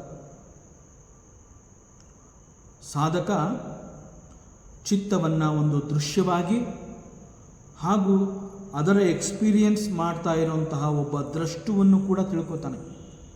ಆದರೆ ಮೂಲವಾಗಿ ಇಲ್ಲಿ ಸಾಧಕ ದೃಶ್ಯ ಮತ್ತು ದ್ರಷ್ಟು ಅಂತ ಬೇರೆ ಬೇರೆ ಇಲ್ಲ. ಆ ಎಲ್ಲವುಗಳನ್ನು ತಿಳ್ಕೊಳ್ಳುವಂತಹ ಕೆಪಾಸಿಟಿ ಅವನಲ್ಲಿರುತ್ತೆ. ಹಿ ರೆಕಗ್ನೈಸಸ್ ಬೋತ್ ದೃಶ್ಯ ಅಂಡ್ ದ್ರಷ್ಟು. ಇಷ್ಟಾದ ಮೇಲೆ ಅವನ ಸಾಧನೆ ಇಲ್ಲಿಗೆ ನಿಂತು ಹೋಗೋ ಹಾಗಿಲ್ಲ, ಮತ್ತಷ್ಟು ಸಾಧನೆ ಮಾಡುವಂತಹದ್ದಿದೆ. ಅವನಿಗೆ ಗೊತ್ತಾಗಿರುತ್ತೆ. And he knows, he says, ಅವನು ಹೇಳ್ತಾನೆ, ಐ ನೋ ಬೋತ್ ದೃಶ್ಯ ಆ್ಯಂಡ್ ದ್ರಷ್ಟುಹು. ಈ ಜ್ಞಾನದ ಪರಿಣಾಮದಿಂದ ಅವನಿಗೆ ವೈರಾಗ್ಯ ಉಂಟಾಗುತ್ತೆ. ಯಾವಾಗ ಚಿತ್ತವನ್ನು ಒಂದು ದೃಶ್ಯವಾಗಿ ಹಾಗೂ ಆ ದೃಶ್ಯವನ್ನು ನೋಡ್ತಾ ಇರೋವಂತಹ ಎಕ್ಸ್ಪೀರಿಯನ್ಸರನ್ನು ದ್ರಷ್ಟು ಅಂತ ಕೂಡ ತಿಳ್ಕೊತಾನೆ. ಈ ಎಲ್ಲ ಜ್ಞಾನದ ಪರಿಣಾಮದಿಂದ ಅವನಲ್ಲಿ ಒಂದು ರೀತಿಯ ವೈರಾಗ್ಯ ಅನ್ನುವಂತಹದ್ದು ಉಂಟಾಗತ್ತೆ. ಆಗ ಸಾಧಕ ಈ ವೈರಾಗ್ಯವನ್ನು ಮತ್ತಷ್ಟು ತೀವ್ರವಾಗಿ ಅಭ್ಯಾಸ ಮಾಡ್ತಾನೆ. ಇಲ್ಲಿ ಅವನ ಅಭ್ಯಾಸ ಯಾವುದು? ಚಿತ್ತ ಮತ್ತು ರಿಫ್ಲೆಕ್ಷನ್ ಆಫ್ ದಿ ಪುರುಷ, ಅರ್ಥಾತ್ ದೃಶ್ಯ ಮತ್ತು ದೃಷ್ಟು. ಇವೆರಡರಿಂದ ಕೂಡ ಡಿಸ್ಅಸೋಸಿಯೇಟ್ ಆಗಬೇಕು. ಇವುಗಳ ಜೊತೆ ನಾನು ಅಂಟ್ಕೋಬಾರ್ದು. ನನಗೆ ಗೊತ್ತಾಗ್ತಾ ಇದೆ, ಚಿತ್ತವನ್ನು ದೃಶ್ಯವಾಗಿ ನೋಡ್ತಾ ಇದ್ದೀನಿ, ನೋಡ್ತಾ ಇರೋಂತಹ ಎಕ್ಸ್ಪೀರಿಯನ್ಸರ್ನ ನಾನು ದೃಷ್ಟವಾಗಿ ಕೂಡ ಕಂಡುಕೋತಾ ಇದ್ದೀನಿ. ಇವುಗಳ ಜೊತೆಗೆ ಐ ನೋ ಬೋತ್ ದೃಶ್ಯ ಆ್ಯಂಡ್ ದೃಷ್ಟುಹು, ದಿಸ್ ಈಸ್ ನಥಿಂಗ್ ಬಟ್ ಚಿತ್ತ and the reflection of the ಪುರುಷ ಅನ್ನೋಂತಹದ್ದು ಕೂಡ ಅವನಿಗೆ ಗೊತ್ತಾಗುತ್ತೆ. ಆಗ ಎಲ್ಲೋ ಒಂದು ಕಡೆ ನಾನು ಇದ್ರ ಜೊತೆ ಮತ್ತೆ ಅಂಟ್ಕೋಬಾರ್ದು ಅಂತ ಹೇಳಿ ಇವುಗಳಿಂದ ಕೂಡ ನಾನು ಹೊರಗಡೆ ಬರಬೇಕು. I have to disassociate from this ಚಿತ್ತ ಅಂಡ್ ದ್ರಷ್ಟುಹು. ಇವುಗಳಿಂದ ನಾನು ಅಸೋಸಿಯೇಟ್ ಆಗಬೇಕು, ಇವುಗಳಿಗೆ ನಾನು ಅಂಟ್ಕೋಬಾರ್ದು ಅಂತ ಹೇಳಿ ಒಂದು ರೀತಿಯ ವೈರಾಗ್ಯ ಭಾವವನ್ನು ತಾಳ್ತಾನೆ. ದಿಸ್ ವೈರಾಗ್ಯ ಈಸ್ ಕಾಲ್ಡ್ ಪರಮ ವೈರಾಗ್ಯ ಅಂತಂದರೆ ಅವನಿಗೆ ಏನೊಂದೂ ಬೇಡವಾಗಿರುತ್ತೆ. ಮತ್ತು ಈ ಏನೊಂದೂ ಬೇಡವಾಗಿರುತ್ತೆ ಅನ್ನುವಂತಹ ವೈರಾಗ್ಯ ಮತ್ತು ಅದರ ಜ್ಞಾನ ಏನು ಅಂತಂದರೆ, ನಾನು ಎಲ್ಲವೂ ಆಗಿದ್ದೀನಿ ಅನ್ನುವಂತಹ ಪೂರ್ಣತ್ವದ ಜ್ಞಾನ, ಅದರ ಸ್ಪಷ್ಟತೆ ಅವನಿಗೆ ಗೊತ್ತಿರೋದ್ರಿಂದ ಇಲ್ಲಿ ಮತ್ತೆ ದ್ವಂದ್ವಗಳಿಗೆ ನಾನು ಅವಕಾಶವನ್ನು ಕೊಡಬಾರ್ದು ಅಂತ ಹೇಳಿ ಇವುಗಳಿಂದ ಕೂಡ ನಾನು ಡಿಸ್ಅಸೋಸಿಯೇಟ್ ಆಗಬೇಕು ಅಂತ ಹೇಳಿ ಅವುಗಳೂ ಕೂಡ ಬೇಡ ಅಂತ ಹೇಳಿ ನಿರಾಕರಿಸ್ತಾನೆ. ಈ ಒಂದು ವೈರಾಗ್ಯವನ್ನು ಅವನು ಅಭ್ಯಾಸ ಮಾಡ್ತಾನೆ. ಆ್ಯಂಡ್ ದಿಸ್ ವೈರಾಗ್ಯ ಈಸ್ ಕಾಲ್ಡ್ ಪರಮ ವೈರಾಗ್ಯ. 48ನೆಯ ಸೂತ್ರ, ಋತುಂಬರ ತತ್ರ ಪ್ರಜ್ಞಾ, ಆಧ್ಯಾತ್ಮ ಪ್ರಸಾದ. ಇದನ್ನು ಪ್ರತ್ಯಕ್ಷೇತನ ಖ್ಯಾತಿ ಅಂತ ಕೂಡ ಕರೀತಾರೆ. ಇದರ ಪರಿಣಾಮ ಅಂತಂದರೆ ಆಗ ಅವನಲ್ಲಿ ಹುಟ್ಟುವಂತಹ ಪ್ರಜ್ಞೆಯನ್ನು ಕುರಿತು ಋತುಂಬರ ಅಂತ ಹೇಳ್ತಾರೆ. ನಿರ್ವಿಚಾರ ಸಮಾಪತ್ತಿಯಿಂದ ನಿರ್ಮಲವಾದಂತಹ ಚಿತ್ತದಲ್ಲಿ ಹುಟ್ಟುವ ಪ್ರಜ್ಞೆಯನ್ನು ಋತುಂಬರ ಅಂತ ಹೇಳ್ತಾರೆ. ಋತ ಅಂತಂದರೆ ಅದರ ಅರ್ಥ ಸತ್ಯ ಅನ್ನೋ ಅರ್ಥ. ಭರಣ ಅಂತಂದರೆ ಧರಿಸುವಂತಹದ್ದು. ಅದರಿಂದ ಋತುಂಬರ ಅಂತಂದರೆ ಸತ್ಯವನ್ನು ತೊಡುವುದು ಅನ್ನೋ ಅರ್ಥ. ಸತ್ಯವನ್ನೇ ಭರಣ ಮಾಡೋದ್ರಿಂದ ಅದನ್ನು ಋತುಂಬರ ಅಂತ ಕರೀತಾರೆ. ಮತ್ತು ಈ ಋತು ಅನ್ನುವಂತಹದ್ದು ಸತ್ಯ ಅಂತ ಹೇಳಿರೋದ್ರಿಂದ ಈ ಒಂದು ಪ್ರಜ್ಞೆಯನ್ನು, ಋತ ಪ್ರಜ್ಞೆಯನ್ನು ಈಶ್ವರ ಪ್ರಜ್ಞೆ ಅಂತ ಕೂಡ ಕರೀತಾರೆ. ಅದರಿಂದ ಋತ ಅಂತಂದರೆ ಸತ್ಯ, ಸತ್ಯ ಮತ್ತು ಈ ಸತ್ಯವನ್ನು ಈಶ್ವರ ಅಂತ ಕರೀತಾರೆ. ಅದರಿಂದ ಋತುಂಬರ ಅಂತಂದರೆ ಈಶ್ವರ ಪ್ರಜ್ಞೆ ಅಂತ ಹೇಳ್ತಾರೆ. ವಿತ್ ದಿಸ್ ಈಶ್ವರ ಪ್ರಜ್ಞೆ ಸಾಧಕ comes to understand that this ದ್ರಷ್ಟುಹು, ಈ ಒಂದು experiencer, who also experienced the ಮಹತ್ತತ್ವ, ಈಸ್ ನನ್ ಅದರ್ ದ್ಯಾನ್ ಪುರುಷ. ಅವನಿಗೆ ಗೊತ್ತಾಗತ್ತೆ, ತನ್ನ ಚಿತ್ತವನ್ನು ದೃಶ್ಯ ಅಂತ ಕಂಡುಕೊಂಡಿರ್ತಾನೆ. ಆ ದೃಶ್ಯವನ್ನು ಅನುಭವಿಸ್ತಾ ಇರೋಂತಹವನನ್ನು ದ್ರಷ್ಟು ಅಂತ ತಿಳ್ಕೊಂಡಿರ್ತಾನೆ. ಆ ದ್ರಷ್ಟು ಈಸ್ ನಥಿಂಗ್ ಬಟ್ ದಿ ಪರಮಪುರುಷ. ಈ ಒಂದು ಸತ್ಯವನ್ನು ಕೂಡ ಅವನು ತಿಳ್ಕೊಂಡಿರ್ತಾನೆ. ಇದಕ್ಕೆಲ್ಲ ಕಾರಣ ಏನು ಅಂತಂದರೆ, ಹಂತ ಹಂತವಾಗಿ ಸೂತ್ರಕಾರ ತಿಳಿಸಿದಂತಹ ಎಲ್ಲ ಯೋಗದ ಸಾಧನೆಗಳನ್ನು ಬಹಳ ಯಶಸ್ವಿಯಾಗಿ, ತೀವ್ರವಾಗಿ, ಗಂಭೀರವಾಗಿ ಅಭ್ಯಾಸವನ್ನು ಮಾಡಿ ಜ್ಞಾನವನ್ನು ಪರಿಪೂರ್ಣವಾಗಿ ಪಡ್ಕೊಂಡಿರೋದ್ರಿಂದ ಈ ಒಂದು ಸತ್ಯ, ಋತು ಸತ್ಯ, ಈಶ್ವರ ಪ್ರಜ್ಞೆಯನ್ನು ತಿಳ್ಕೊಂಡಿರೋದ್ರಿಂದ he knows, he experiences that this experiencer is none other than the Paramapurusha. This is Ishvara. ಈ ಅಹಂ ಬ್ರಹ್ಮಾಸ್ಮಿ ಅನ್ನುವಂತಹ ಮಹಾವಾಕ್ಯದ ಅನುಭವ ಅರ್ಥ ಆಗಬೇಕು ಅಂತಂದರೆ ಒಬ್ಬ ಸಾಧಕ ಇಂತಹ ಸಾಧನೆಯನ್ನು ಮಾಡಬೇಕು. ಇಂತಹ ಸಾಧನೆಯನ್ನು ಮಾಡಿದ ಸಾಧಕನಿಗೆ ಅಹಂ ಬ್ರಹ್ಮಾಸ್ಮಿ, ತತ್ವಮಸಿ ಮುಂತಾದ ಮಹಾವಾಕ್ಯಗಳೆಲ್ಲವೂ ಕೂಡ ಸುಲಭವಾಗಿ ಅರ್ಥವಾಗುತ್ತೆ. ಇಷ್ಟಾದರೂ ಕೂಡ ಅವನು ಇನ್ನೂ ಆತ್ಮನಲ್ಲಿ ನೆಲೆ ನಿಂತಿಲ್ಲ, ಅದರ ಸಮೀಪಕ್ಕೆ ಬಂದಿದ್ದಾನೆ. ಯಾಕೆಂತಂದರೆ ಸಾಧನೆ ಎನ್ನುವಂತಹದ್ದು ಇನ್ನೂ ಪೂರ್ಣವಾಗಿಲ್ಲ ಅಂತ ಸೂತ್ರಕಾರ ಹೇಳ್ತಾ ಇರೋದ್ರಿಂದ ಇಷ್ಟೆಲ್ಲ ಜ್ಞಾನವನ್ನು ಹೊಂದರೂ ಕೂಡ ಪೂರ್ಣವಾಗಿ ಯಶಸ್ವಿಯಾಗಿ ತಾನಿನ್ನೂ ಆತ್ಮನಲ್ಲಿ ನೆಲೆ ನಿಂತಿಲ್ಲ. ಆತ್ಮನನ್ನು ನೋಡ್ತಾ ಇದ್ದೀನಿ, ಆತ್ಮವನ್ನು ಅರ್ಥ ಮಾಡ್ಕೊಂಡಿದ್ದೀನಿ. ದಟ್ ಮೀನ್ಸ್ ದೆರ್ ಈಸ್ ಸಾಧಕ ಅಂಡ್ ಆತ್ಮ ಅನ್ನುವಂತಹ ಸಣ್ಣ ದ್ವಂದ್ವ ಅದರ ಜೊತೆ ಅವನಿದ್ದಾನೆ. ಅದರಿಂದ ಇನ್ನೂ ಆತ್ಮನಲ್ಲಿ ನಿಂತಿಲ್ಲ. ಹೀ ಈಸ್ ಎಕ್ಸ್ಪೀರಿಯನ್ಸಿಂಗ್ ದಿ ದೃಷ್ಟು. ಹೀ ಈಸ್ ಎಕ್ಸ್ಪೀರಿಯನ್ಸಿಂಗ್ ಅಂತಂದಾಗ ನಾನು ಬೇರೆ ಮತ್ತು ದ್ರಷ್ಟು ಅಂತಂದರೆ ಈಶ್ವರ ಬೇರೆ ಅನ್ನುವ ಭಾವ ಅವನಲ್ಲಿ ಇನ್ನೂ ಉಳ್ಕೊಂಡಿರುತ್ತೆ. ಆದ್ದರಿಂದ ಇದನ್ನು ಪೂರ್ಣ ಸಾಧನೆ ಅಂತ ಒಪ್ಕೊಳ್ಳೋಕ್ಕಾಗೋದಿಲ್ಲ. ಋತುಂಬರ ಪ್ರಜ್ಞೆ ಅಂತಂದರೆ ಸಾಧಕನಿಗೆ ಗೊತ್ತಾಗಬೇಕು, ಐ ಆಮ್ ದಟ್ ಪುರುಷ ಓನ್ಲಿ ಅನ್ನುವ ಹಂತಕ್ಕೆ ಅವನು ಬರಬೇಕು. ಅದರಿಂದ ಇಲ್ಲಿ ಋತು ಅಂತಂದರೆ ಪ್ರಜ್ಞೆ ಅಂತ ಕರೆದಿದ್ದಾರೆ, ಮತ್ತು ಆ ಪ್ರಜ್ಞೆಯನ್ನು ಈಶ್ವರ ಪ್ರಜ್ಞೆ ಅಂತ ಕರೆದಿದ್ದಾರೆ. ಅದನ್ನು ಸತ್ಯ ಅಂತ ಹೇಳಿದ್ದಾರೆ. ಆ ಸತ್ಯವನ್ನು ಅವನು ತಿಳ್ಕೋಬೇಕು ಅಂತಂದರೆ he should know that this ಪುರುಷ is none other than me. I am that ಪುರುಷ, ಅಹಂ ಬ್ರಹ್ಮಾಸ್ಮಿ. ಇದೆಲ್ಲ ಅವನಿಗೆ ಅರ್ಥ ಆಗಬೇಕು. ಆದ್ದರಿಂದ ನಾನು ಪುರುಷನಾಗಿದ್ದೇನೆ ಅನ್ನುವಂತಹ ಅರಿವು ಅವನಿಗೆ ಬರಬೇಕು. ಅದಿನ್ನೂ ಬಂದಿಲ್ಲ. ಆದ್ದರಿಂದ ಸಾಧನೆ ಇನ್ನೂ ಪೂರ್ಣವಾಗಿಲ್ಲ, ಬಹಳ ಸಮೀಪದಲ್ಲಿದೆಯಾ ಅಂತ ಇಲ್ಲಿ ಸೂತ್ರಕಾರ ಹೇಳ್ತಾ ಇದ್ದಾನೆ. ಋತುಂಬರ ತತ್ರ ಪ್ರಜ್ಞಾ, ತತ್ರ ಅಂತ ಇಲ್ಲಿ ಬಳಸಿರುವಂತಹದ್ದು ಅಲ್ಲಿ. ಅಲ್ಲಿ ಅಂತಂದಾಗ ತನಗಿಂತ ಮತ್ತೊಂದು ಕಡೆ ಅನ್ನುವ ಅರ್ಥವನ್ನು ಕೊಡುತ್ತೆ. ಅಲ್ಲಿ ಅಂತ ಹೇಳಿದಾಗ ತಾನಿನ್ನೂ ಆತ್ಮನಲ್ಲಿ ನೆಲೆ ನಿಂತಿಲ್ಲ ಅನ್ನುವಂತಹದ್ದು ಸ್ಪಷ್ಟವಾಗಿ ಇದು ತಿಳಿಸ್ಕೊಡುತ್ತೆ. 49ನೆಯ ಸೂತ್ರದಲ್ಲಿ ಋಷಿ ಪತಾಂಜಲಿ ಹೇಳ್ತಾ ಇದ್ದಾನೆ, ಶ್ರುತಾನುಮಾನ ಪ್ರಜ್ಞಾಭ್ಯಾಂ ಅನ್ಯ ವಿಷಯ ವಿಶೇಷಾರ್ಥಾತ್ವಾತ್. ಸೂತ್ರಕಾರ ಇಲ್ಲಿ ತಿಳಿಸ್ತಾ ಇದ್ದಾನೆ, ಇದು ಈಗ ಮತ್ತಷ್ಟು ವಿಚಾರವನ್ನು ಸ್ಪಷ್ಟಪಡಿಸುತ್ತೆ ಮತ್ತು ವಿಚಾರದ ಯೋಗ್ಯತೆಯನ್ನು ಇದು ಹೆಚ್ಚು ಮಾಡುತ್ತೆ ಅಂತ ಹೇಳ್ತಾ ಇದ್ದಾನೆ. ದಿಸ್ ಸೂತ್ರ further clarifies the truth and at the same time it qualifies the knowledge. ವಿಚಾರದ ಯೋಗ್ಯತೆಯನ್ನು ಹೆಚ್ಚು ಮಾಡುತ್ತೆ ಇದು ಅಂತ ಸೂತ್ರಕಾರ ತಿಳಿಸ್ತಾ ಇದ್ದಾನೆ. ಶ್ರುತ ಅನುಮಾನ ಪ್ರಜ್ಞಾಭ್ಯಾಂ ಅನ್ಯ ವಿಷಯಾತ್ ವಿಶೇಷ ಅರ್ಥತ್ವಾತ್.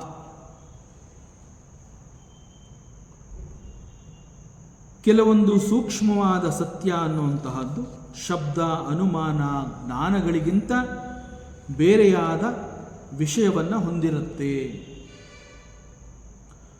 ಈ ಹಿಂದೆ ಶಬ್ದಾರ್ಥ ಜ್ಞಾನ ಅಂತ ನಾವು ಒಂದು ಸೂತ್ರವನ್ನು ನೋಡಿದ್ವಿ. ಆದರೆ ಇಲ್ಲಿ ಸೂಕ್ಷ್ಮ ಅನ್ನುವಂತಹದ್ದು ಸತ್ಯ ಅನ್ನುವಂತಹದ್ದು ಇದಕ್ಕಿಂತ ಬೇರೆಯಾಗಿರುತ್ತೆ ಅಂತ ಹೇಳ್ತಾ ಇದ್ದಾನೆ. ಕೆಲವೊಂದು ಸೂಕ್ಷ್ಮವಾದ ಸತ್ಯ ಅನ್ನುವಂತಹದ್ದು ಶಬ್ದದಿಂದಾಗಲಿ ಅನುಮಾನದಿಂದಾಗಲಿ ಜ್ಞಾನದಿಂದಾಗಲಿ ಅರ್ಥ ಮಾಡ್ಕೊಳ್ಳೋಕ್ಕಾಗೋದಿಲ್ಲ. ಅಷ್ಟು ಸೂಕ್ಷ್ಮವಾಗಿ ಕೆಲವು ವಿಚಾರಗಳಿರುತ್ತೆ. ಆದ್ದರಿಂದ ಕೆಲವೊಂದು ಸೂಕ್ಷ್ಮವಾದ ಸತ್ಯ ಅನ್ನುವಂತಹದ್ದು ಈ ರೀತಿ ಶಬ್ದ ಅನುಮಾನ ಜ್ಞಾನಕ್ಕಿಂತ ಬೇರೆಯಾದಂತಹ ವಿಷಯವನ್ನು ಆ ಸೂಕ್ಷ್ಮವಾದ ವಿಚಾರ ಹೊಂದಿದೆ. ಈ ಹಿಂದಿನ ಸೂತ್ರದಲ್ಲಿ ಸತ್ಯವನ್ನು ಮತ್ತು ಅದನ್ನೇ ಭರಣವನ್ನಾಗಿ ಇಟ್ಟುಕೊಳ್ಳೋದ್ರಿಂದ ಅದನ್ನು ಋತುಂಬರ ಅಂತ ಸೂತ್ರಕಾರ ಕರೆದಿದ್ದಾನೆ.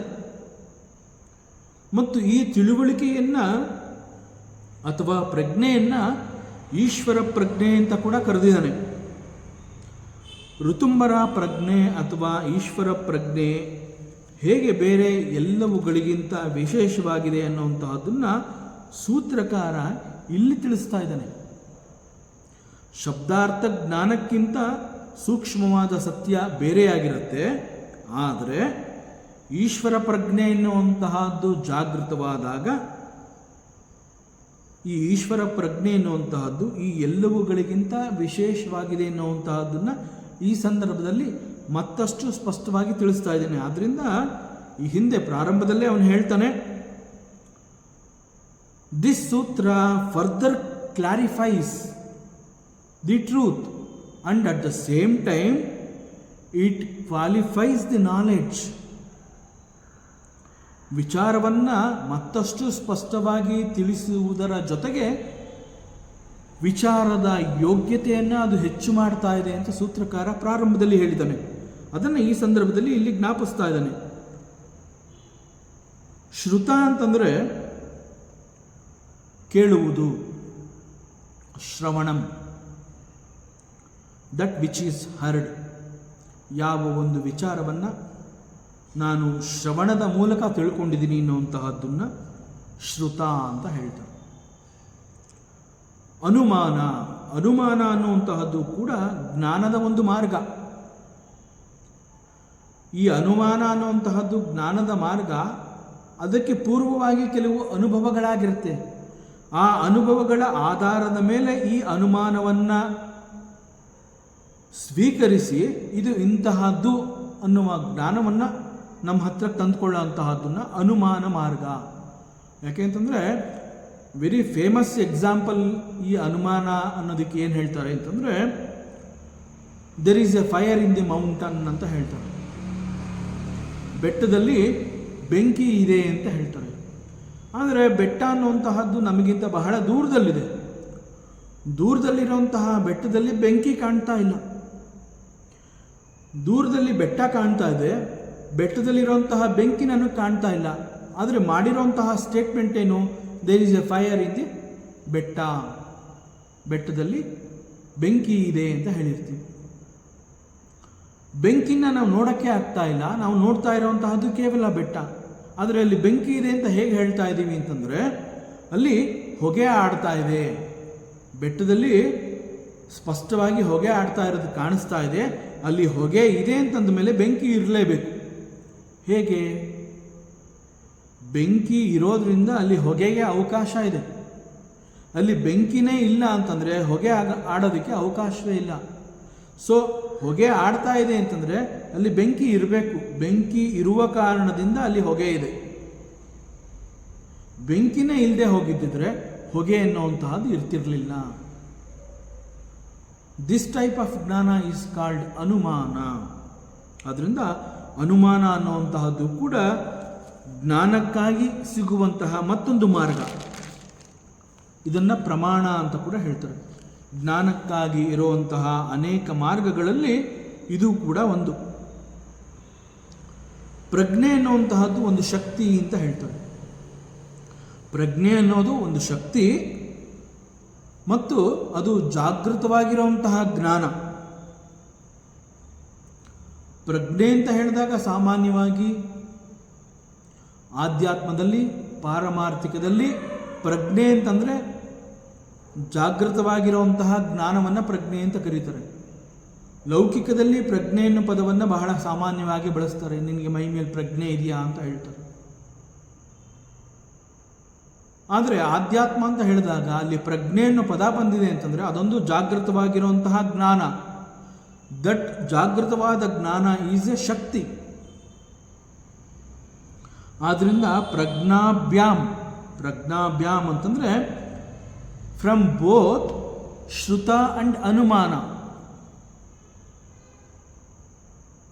ಪ್ರಜ್ಞೆ ಅಂತಂದ ಮೇಲೆ ಅದು ಜಾಗೃತವಾಗಿರುವಂತಹ ಜ್ಞಾನ ಅಂತ ಹೇಳಿರೋದ್ರಿಂದ ಪ್ರಜ್ಞಾಭ್ಯಾಮ್ ಅಂತಂದಾಗ ಅಲ್ಲಿ ಯಾವ ಜ್ಞಾನ ಅಂತಂದರೆ ದಟ್ ಜ್ಞಾನ ಈಸ್ ಬೋತ್ ಫ್ರಮ್ ಶ್ರುತ ಅಂಡ್ ಅನುಮಾನ.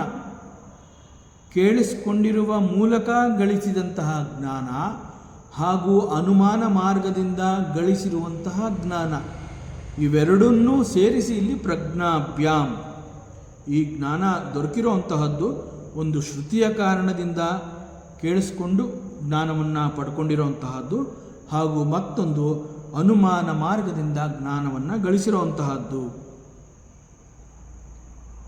ಅನ್ಯ ವಿಷಯ, ದಿ ಅದರ್ ಸಬ್ಜೆಕ್ಟ್, ಈ ಅರ್ಥ. ವಿಶೇಷ ಅರ್ಥತ್ವಾತ್, ಇದು ವೆರಿ ಯುನಿಕ್ ವಿಚಾರ, ಬಹಳ ವಿಶೇಷವಾದ ವಿಚಾರ, ಸಾಮಾನ್ಯವಾದ ವಿಚಾರ ಅಲ್ಲ, ಬಹಳ ವಿಶೇಷವಾದ ವಿಚಾರ. ವೆರಿ ಡಿಫರೆಂಟ್ ಜ್ಞಾನ, ಈ ಅರ್ಥದಲ್ಲಿ ವಿಶೇಷ ಅರ್ಥತ್ವಾತ್. ಎಲ್ಲವುಗಳಿಗಿಂತ ಬೇರೆಯಾಗಿ ದೊರಕಿರುವಂತಹ ಜ್ಞಾನ ಇದು. It has A special significance, ಅದಕ್ಕೆ ತನ್ನದೇ ಆದ ಒಂದು ವಿಶೇಷತೆಗಳಿದೆ. ಈ ವಿಶೇಷವಾದ ಜ್ಞಾನವನ್ನು ಯಾರೋ ಹೇಳಿದರು ಅಥವಾ ಯಾವುದೋ ಒಂದು ಅನುಮಾನದಿಂದ ನಾನು ಕಂಡುಕೊಂಡೆ ಎಂಬಂತೆ ಅಲ್ಲ. ಯಾಕೆ ಅಂತಂದರೆ ಪ್ರಜ್ಞಾಭ್ಯಾಮ್ ಅಂತಂದಾಗ ಒಪ್ಕೋಬಹುದು, it can be both from ಶ್ರುತ ಆ್ಯಂಡ್ ಆಲ್ಸೋ ಫ್ರಮ್ ಅನುಮಾನ. ಆದರೆ ವಿಶೇಷ ಅರ್ಥತ್ವಾತ್ ಅಂತ ಹೇಳಿದಾಗ ಇಟ್ ಈಸ್ ಎ ಸ್ಪೆಷಲ್ ಜ್ಞಾನ, it has got its own significance. ಬೇರೆ ಎಲ್ಲ ಜ್ಞಾನಗಳಿಗಿಂತ ಇದು ವಿಶೇಷವಾದ ಜ್ಞಾನ ಅಂತಂದಾಗ it cannot be or it is not from ಶ್ರುತ ಆ್ಯಂಡ್ ಅನುಮಾನ. ಅನುಮಾನ ಈಸ್ ಆಲ್ಸೋ ಎ ಜ್ಞಾನ ಪ್ರಮಾಣ, no doubt, but here it is gained from that also.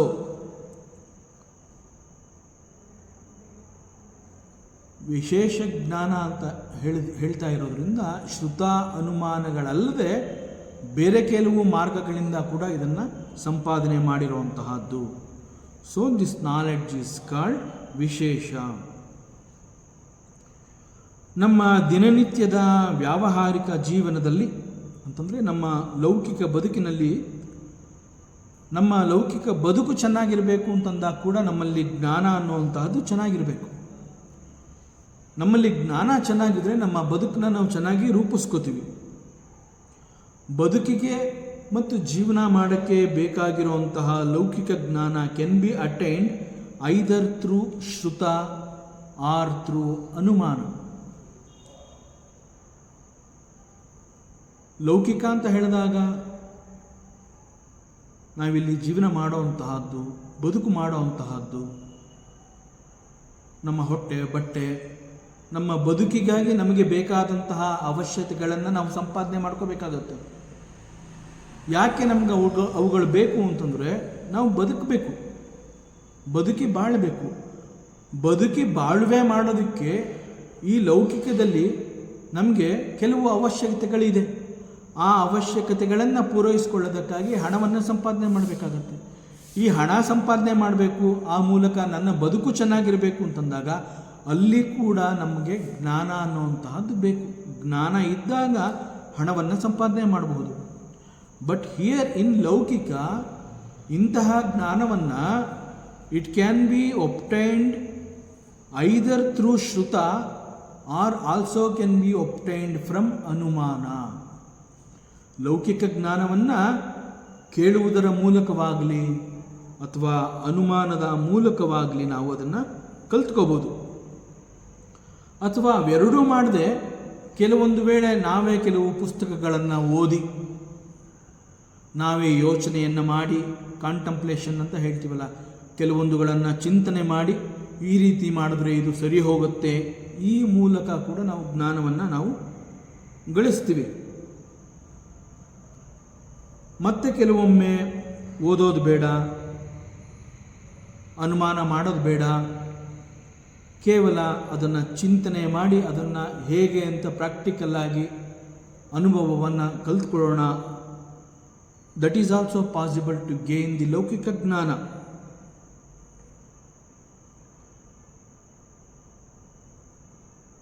But ಸೂತ್ರಕಾರ ಇಲ್ಲಿ ಬಹಳ ಸ್ಪಷ್ಟವಾಗಿ ಹೇಳ್ತಾ ಇದ್ದಾನೆ, ಅನ್ಯ ವಿಷಯ ವಿಶೇಷ ಅರ್ಥತ್ವಾತ್. ಅನ್ಯ ವಿಷಯ ಇಲ್ಲಿ ಹೇಳ್ತಾ ಇರುವಂತಹ ವಿಚಾರ ಲೌಕಿಕ ಜ್ಞಾನಕ್ಕಿಂತ ಬೇರೆ ಆಗಿರೋಂತಹದ್ದು. ಲೌಕಿಕ ಜ್ಞಾನವನ್ನು ಸುಲಭವಾಗಿ ಹೇಗೆ ಬೇಕಾದರೂ ಗಳಿಸ್ಕೋಬಹುದು. ಒಬ್ಬರಿಂದ ಕೇಳ್ಕೋಬೋದು, ನೀನೇ ಓದಿ ಕಲ್ತ್ಕೋಬೋದು, ಚಿಂತನೆಗಳನ್ನು ಮಾಡುವುದರ ಮೂಲಕ ಕಲ್ತ್ಕೋಬೋದು, ಅನುಮಾನದ ಮಾರ್ಗದಿಂದ ಕಲ್ತ್ಕೋಬಹುದು. ಬಟ್ ಹಿಯರ್ ದಿಸ್ ಪ್ರಜ್ಞೆ, ದಿಸ್ ಜ್ಞಾನ ಈಸ್ ನಾಟ್ ಲೈಕ್ ದಟ್. ಆದ್ದರಿಂದ ಅವನು ಹೇಳ್ತಾ ಇದ್ದಾನೆ, ದಿಸ್ ಈಸ್ ಅನ್ಯ ವಿಷಯ ವಿಶೇಷ ಅರ್ಥತ್ವ. ಬೇರೆ ವಿಷಯಗಳಂತೆ ಇದಲ್ಲ, ವಿಶೇಷ ಅರ್ಥ. ದಿಸ್ ಈಸ್ ಗೇನ್ಡ್ ಬೈ ವಿಶೇಷ ಅರ್ಥ. ಅರ್ಥ ಅಂತಂದರೆ ಗಳಿಸುವಂತಹ ಮಾರ್ಗ. ಇಟ್ಸ್ ಎ ಸ್ಪೆಷಲ್ ಮಾರ್ಗ. ಆ ಸ್ಪೆಷಲ್ ಮಾರ್ಗ ಯಾವುದು ಅಂತಂದರೆ ಋತಪ್ರಜ್ಞೆ, ಈಶ್ವರ ಪ್ರಜ್ಞೆ ಅಂತ ಈ ಹಿಂದಿನ ಸೂತ್ರದಲ್ಲಿ ಸೂತ್ರಕಾರ ಏನು ತಿಳಿಸಿದ್ದ, ಆ ಈಶ್ವರ ಪ್ರಜ್ಞೆ ಎನ್ನುವಂತಹದ್ದು ಇವೆಲ್ಲವನ್ನ ಕಲಿಸುತ್ತೆ. The knowledge which we get, ವಿಶೇಷ ಪ್ರಜ್ಞೆ ಎನ್ನುವಂತಹದ್ದನ್ನು ಯಾವ ಮೂಲಕ ನಾವು ಕಲ್ತಿರ್ತೀವಿ ಅಂತಂದರೆ ದಟ್ ಈಸ್ ಕಾಲ್ಡ್ ಈಶ್ವರ ಪ್ರಜ್ಞೆ. ಸಿನ್ಸ್ ಇಟ್ ಈಸ್ ಈಶ್ವರ ಪ್ರಜ್ಞೆ, it is always very perfect.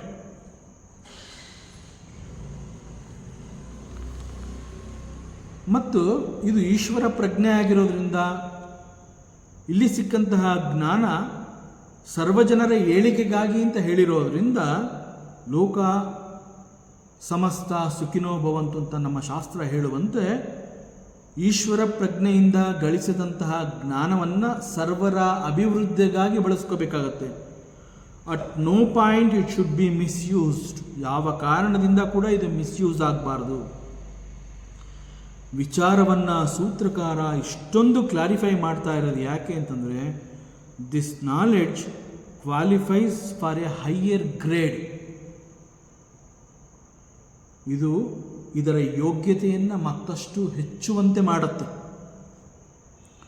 Because this knowledge has come from the special marga, ritambhara marga, ವಿಶೇಷ ಅರ್ಥತ್ವಾತ್. Ishwara prajna, ritaprajna is not gained through ordinary tools. ಇಲ್ಲಿ ishwara prajna is not gained ordinary tools ಅಂತಂದರೆ ಇಲ್ಲಿ ಆರ್ಡಿನರಿ ಟೂಲ್ಸ್ ದಟ್ ಮೀನ್ಸ್ ಇಂದ್ರಿಯಗಳನ್ನು ಕುರಿತು ಸೂತ್ರಕಾರ ಹೇಳ್ತಾ ಇದ್ದಾನೆ. ಇಂದ್ರಿಯಗಳ ಮೂಲಕ ಸಂಪಾದನೆ ಮಾಡಿದಂತಹ ಜ್ಞಾನ ಇದಲ್ಲ. ಇಂದ್ರಿಯಗಳ ಮೂಲಕ ಗಳಿಸುವಂತಹ ಜ್ಞಾನ ಲೌಕಿಕ ಜ್ಞಾನವಾಗಿರುತ್ತೆ. ಆದರೆ ಆಧ್ಯಾತ್ಮ, ಆತ್ಮವಿಚಾರ, ಪರಮಾತ್ಮ ವಿಚಾರ, ಪರಮಾತ್ಮ ವಸ್ತು ಅಂತ ಹೇಳಿದಾಗ ದಿಸ್ ಇಂದ್ರಿಯಾಸ್ ಕೆನಾಟ್ ರೀಚ್ ದಟ್ ಸತ್ಯ. ಅದಕ್ಕೆ ಪರಮಾತ್ಮ ಅಂತ ಹೇಳಿದಾಗ ಹಿ ಈಸ್ ಇಂದ್ರಿಯಾತೀತ. ಅವನು ಇಂದ್ರಿಯಗಳಿಗೆ ಸಿಗುವಂತಹ ಪರಮಾತ್ಮನಲ್ಲ. ಪರಮಾತ್ಮ ವಸ್ತು ಅಂತಂದಾಗ ಇಂದ್ರಿಯಗಳ ಕೈಗೆ ಅದು ಸಿಕ್ಕುವಂತಹ ವಸ್ತು ಆಗಿರೋದಿಲ್ಲ. ಆದ್ದರಿಂದ this special knowledge is realised within. ನಮ್ಮೊಳಗೆ ಉದಯವಾಗುವಂತಹದ್ದು ಜ್ಞಾನೋದಯ ಅಂತ ನಾವೇನು ಹೇಳ್ತೀವಿ, ಆ ಜ್ಞಾನ ನಮ್ಮಲ್ಲಿ ಉದಯವಾಗಬೇಕು. ನಮ್ಮಲ್ಲಿ ನಮ್ಮ ಒಳಗೆ ಉದಯವಾಗುವಂತಹ ಈ ಜ್ಞಾನಕ್ಕೆ ಆರ್ಡಿನರಿ ಟೂಲ್ಸ್ ಅನ್ನುವಂತಹ ಇಂದ್ರಿಯಗಳ ವ್ಯವಹಾರ ಬೇಕಾಗಿಲ್ಲ. ನಮ್ಮೊಳಗೆ ಉದಯವಾದದ್ದು ಮತ್ತು ಅದಕ್ಕೆ ಕಾರಣ ಈಶ್ವರನ ಅನುಗ್ರಹ. ದಿಸ್ ಈಶ್ವರ ಅನುಗ್ರಹ ಈಸ್ ಕಾಲ್ಡ್ ವಿಶೇಷ ಅರ್ಥತ್ವಾತ್. ಇಂತಹದ್ದನ್ನೆಲ್ಲ ಏಕಾಏಕಿ ಅರ್ಥ ಆಗುವುದಿಲ್ಲ. ಹೆಚ್ಚು ಹೆಚ್ಚು ಚಿಂತನೆಯನ್ನು ಮಾಡಿ ಇದನ್ನು ನಾವು ನಮ್ಮ ಅನುಭವಕ್ಕೆ ತಂದ್ಕೋಬೇಕಾಗುತ್ತೆ. So this knowledge should not be misused. ಇಂತಹ ಜ್ಞಾನವನ್ನು ಮಿಸ್ಯೂಸ್ ಮಾಡ್ಕೊಳ್ಳೋದಕ್ಕೆ ಸಾಧ್ಯವೇ ಇಲ್ಲ. ಯಾಕೆ ಅಂತಂದರೆ ಮಿಸ್ಯೂಸ್ ಮಾಡಿಕೊಳ್ಳಲಾರದಂತೆ ಅದು ನಮ್ಮಲ್ಲಿ ಪ್ರವೇಶವಾಗಿರುತ್ತೆ, ನಮ್ಮನ್ನು ಪರಿವರ್ತನೆ ಮಾಡಿರುತ್ತದೆ. ಹಿಂದಿನ ಸೂತ್ರದಲ್ಲಿ ಋತುಪ್ರಜ್ಞೆಯನ್ನು ತಿಳಿಸಿದ್ದ ಸೂತ್ರಕಾರ ಇಲ್ಲಿ ಅದರ ಮಹತ್ವವನ್ನು ತಿಳಿಸ್ತಾ ಇದ್ದಾನೆ. ಋತುಂಬರ ಪ್ರಜ್ಞೆ ಅನ್ನೋದನ್ನು ಸ್ವಲ್ಪ ತಿಳಿಸಿ ಈಗ ಅದರ ಮಹತ್ವವನ್ನು ಈ ಸೂತ್ರದ ಮೂಲಕ ತಿಳಿಸ್ತಾ ಇದ್ದಾನೆ. This is the difference between the intellect knowledge and the intuitive knowledge. Intellect knowledge ಅಂತಂದರೆ ಬುದ್ಧಿಜ್ಞಾನ, ಇಂಟ್ಯೂಟಿವ್ ನಾಲೆಡ್ಜ್ ಅಂತಂದರೆ ಅರ್ಥಗರ್ಭಿತ ಜ್ಞಾನ. ದಿಸ್ ಋತುಪ್ರಜ್ಞಾ ಅಂತ ಏನು ಹೇಳ್ತಾ ಇದ್ದೀವಿ, ಈ ಋತುಪ್ರಜ್ಞಾ ಅನ್ನುವಂತಹದ್ದು ಅರ್ಥಗರ್ಭಿತ ಜ್ಞಾನ, ಇಂಟ್ಯೂಟಿವ್ ನಾಲೆಡ್ಜ್. ಜ್ಞಾನ ಅಂತ ಹೇಳಿದಾಗ ಅದಕ್ಕಾಗಿ ಶಾಸ್ತ್ರ 3 ಮಾರ್ಗಗಳನ್ನು ಸೂಚಿಸುತ್ತೆ: ಪ್ರತ್ಯಕ್ಷ, ಅನುಮಾನ ಮತ್ತು ಆಗಮ. ಇವೆಲ್ಲವೂ ನಮ್ಮ ಬುದ್ಧಿಯ ವ್ಯಾಪ್ತಿಯ ಅಡಿಯಲ್ಲಿ ಬಂದಿರುತ್ತೆ. But there is A chance of unreachable report. ಅಂದರೆ ಋತುಪ್ರಜ್ಞೆ ಅಂತ ಹೇಳಿದಾಗ ಅದು ನಮ್ಮಲ್ಲಿ ಉದಯವಾಗುವ ಜ್ಞಾನ, ಹಾಗೂ ಇದು ಈಶ್ವರ ಜ್ಞಾನ ಅನುಗ್ರಹದಿಂದ ಮಾತ್ರ ಉಂಟಾಗುವಂತಹದ್ದು. ಆದ್ದರಿಂದ ಸೂತ್ರಕಾರ ಇದನ್ನು ವಿಶೇಷ ಅರ್ಥತ್ವಾತ್ ಅಂತ ಕರೆದಿದ್ದಾನೆ.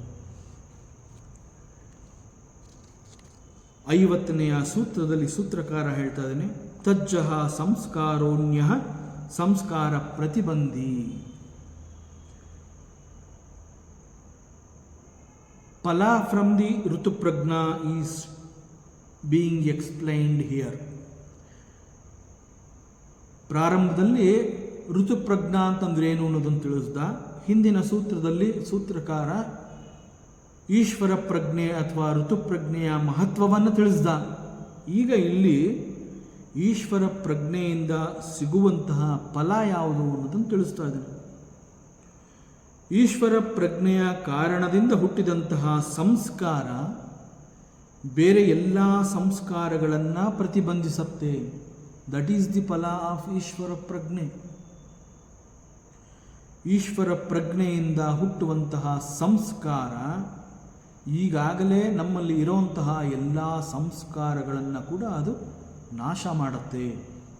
ಆದ್ದರಿಂದ ಈಶ್ವರ ಪ್ರಜ್ಞೆಯಿಂದ ಹುಟ್ಟಿದಂತಹ ಋತುಪ್ರಜ್ಞೆಯಿಂದ ಹುಟ್ಟಿದಂತಹ ಈ ಒಂದು ಸಂಸ್ಕಾರ ಅನ್ನುವಂತಹದ್ದು ಬಹಳ ವಿಶೇಷವಾದ ಫಲವನ್ನೇ ಸಾಧಕನಿಗೆ ಕೊಡುತ್ತೆ.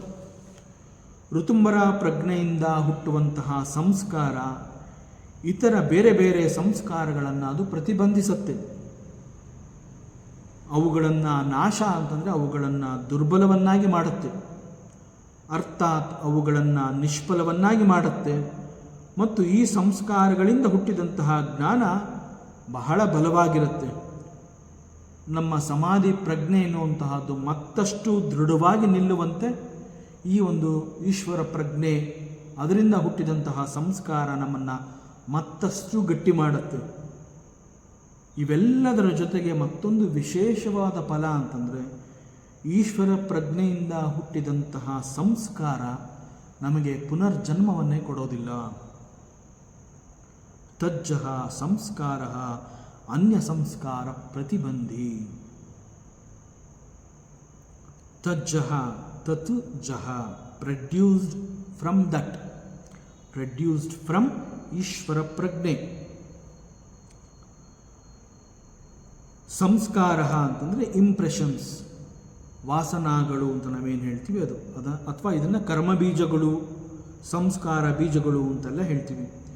ಇವೆಲ್ಲವೂ ಈ ಕರ್ಮಬೀಜ ಅಥವಾ ಈ ಎಲ್ಲ ಸಂಸ್ಕಾರಗಳು ಕೂಡ ಕರ್ಮಾಶಯದಲ್ಲಿರುತ್ತೆ. ಇದರಿಂದ ಹುಟ್ಟಿದಂತಹ ಸಂಸ್ಕಾರವು ಅನ್ಯ ಸಂಸ್ಕಾರಗಳು ಮೊಳಕೆಯೊಡೆಯದಂತೆ ಅವುಗಳನ್ನು ಕಟ್ಟಿ ಹಾಕುತ್ತೆ. ಅದರಿಂದ ಹುಟ್ಟಿದ ಸಂಸ್ಕಾರಕ್ಕೆ ಇಷ್ಟು ಶಕ್ತಿ ಇರುತ್ತೆ. ಈಶ್ವರ ಪ್ರಜ್ಞೆಯಿಂದ ಹುಟ್ಟಿದಂತಹ ಸಂಸ್ಕಾರಕ್ಕೆ ಇಷ್ಟೊಂದು ಬಲವಾದ ಶಕ್ತಿ ಇರುತ್ತೆ. ಈ ಶಕ್ತಿ ಯಾವುದರಿಂದ ಹುಟ್ಟಿದೆ? ಋತುಪ್ರಜ್ಞೆಯ ಕಾರಣದಿಂದ ಜನ್ಮ ತಾಳಿದಂತಹ ಸಂಸ್ಕಾರಗಳು ಇಷ್ಟು ಗಟ್ಟಿಯಾಗಿ ನಮ್ಮಲ್ಲಿರುತ್ತೆ. ಇಂತಹದನ್ನು ಹೇಗೆ ಅರ್ಥ ಮಾಡ್ಕೋಬೇಕು ಅಂತಂದಾಗ ರಾಮಕೃಷ್ಣ ಪರಮಹಂಸರು ಒಂದು ವಿಚಾರವನ್ನು ತಿಳಿಸ್ತಾ ಇದ್ರು. ಅವ್ರು ಹೇಳ್ತಾ ಇದ್ರು, ಕಾಲಿಗೆ ಚುಚ್ಚಿದಂತಹ ಮುಳ್ಳು ನಮಗೆ ನೋವಿನ ಪರಿಚಯವನ್ನು ಮಾಡುತ್ತೆ.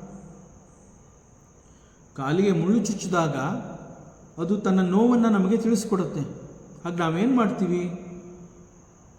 ಈ ಮುಳ್ಳು ನನಗೆ ಬೇಡ, ಯಾಕೆ ಮುಳ್ಳು ನನಗೆ ಬೇಡ ಅಂತಂದರೆ, ಚುಚ್ಚಿರುವಂತಹ ಮುಳ್ಳು ನನಗೆ ನೋವನ್ನು ಕೊಡುತ್ತೆ ಅಂತಂದಮೇಲೆ ನಾನು ಯಾಕೆ ನೋವನ್ನು ಸ್ವೀಕರಿಸಬೇಕು? ಆದ್ದರಿಂದ ನನಗೆ ಈ ಮುಳ್ಳು ಬೇಡ.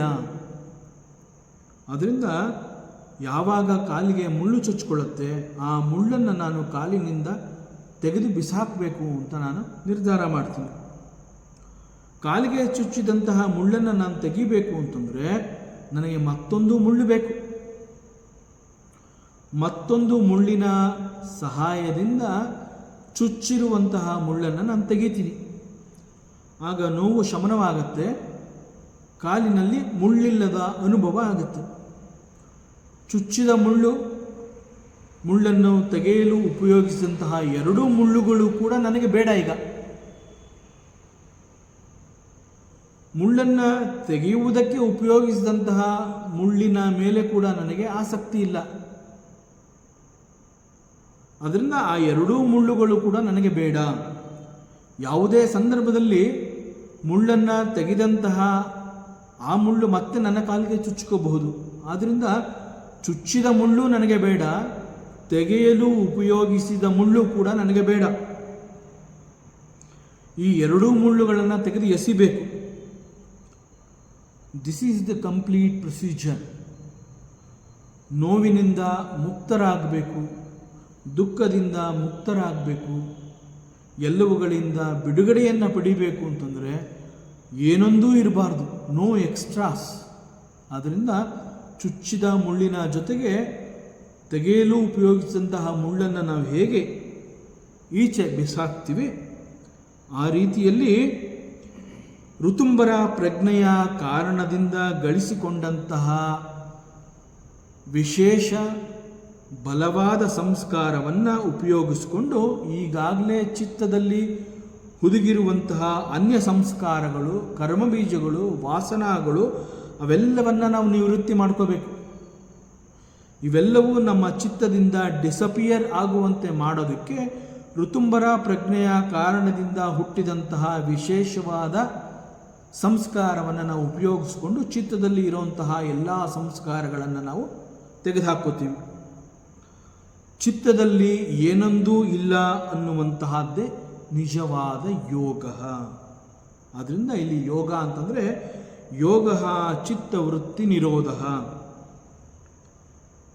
ಬ್ಯಾಡ್ ಸಂಸ್ಕಾರಗಳು, ಬೇಡದಂತಹ ಸಂಸ್ಕಾರಗಳು ನಾಶವಾಗೋದಕ್ಕೆ ಹೇಗೆ ನಾವು ಒಳ್ಳೆಯ ಸಂಸ್ಕಾರಗಳನ್ನು ಉಪಯೋಗಿಸ್ಕೊಂಡ್ವಿ, ನಂತರ ನಾಶವಾದ ನಂತರ ನನಗೆ ಯಾವೊಂದೂ ಬೇಡ, ಒಳ್ಳೆಯ ಸಂಸ್ಕಾರಗಳು ಬೇಡ, ಕೆಟ್ಟ ಸಂಸ್ಕಾರಗಳು ಬೇಡ, ಚಿತ್ತದಲ್ಲಿ ಏನೊಂದೂ ಇಲ್ಲ. ದಟ್ ಈಸ್ ದಿ ಯೋಗ.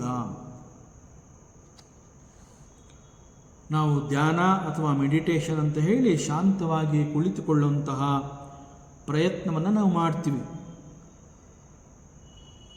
ಕೆಲವೊಮ್ಮೆ ಧ್ಯಾನದಲ್ಲಿ ಚಿಂತನೆ ಅಂತ ಹೇಳಿ, ಕಾಂಟಂಪ್ಲೇಷನ್ ಅಂತ ಹೇಳಿ ಪರಮಾತ್ಮನ ಮಹಿಮೆಯನ್ನು, ಅವನ ವರ್ಣನೆಯನ್ನು, ವೈಭವವನ್ನು ಮೆಲುಕು ಹಾಕ್ತಾ ಇರ್ತೀವಿ.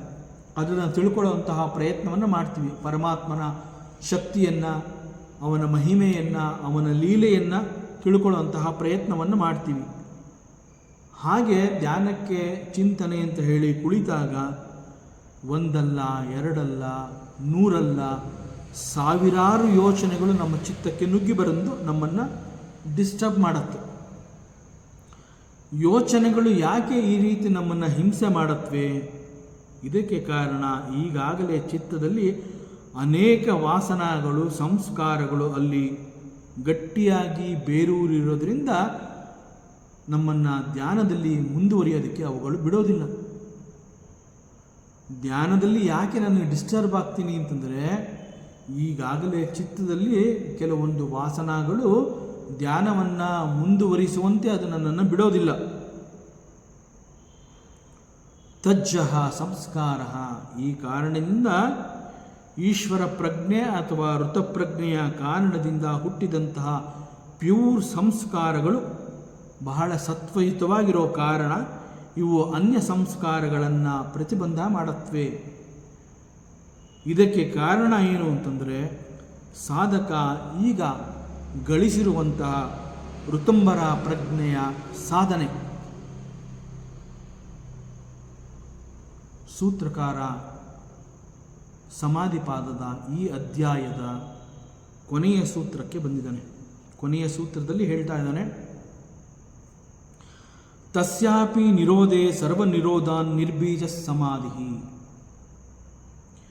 ಪತಾಂಜಲಿಯ ಯೋಗ ಸೂತ್ರಗಳು, ಅದರಲ್ಲಿ ಸಮಾಧಿಪಾದ ಅನ್ನುವಂತಹ ಅಧ್ಯಾಯ ಮತ್ತು ಈ ಸಮಾಧಿಪಾದದ ಅಧ್ಯಾಯದಲ್ಲಿ ಇದು ಕೊನೆಯ ಸೂತ್ರವಾಗಿ ಕಂಡುಬಂದಿದೆ.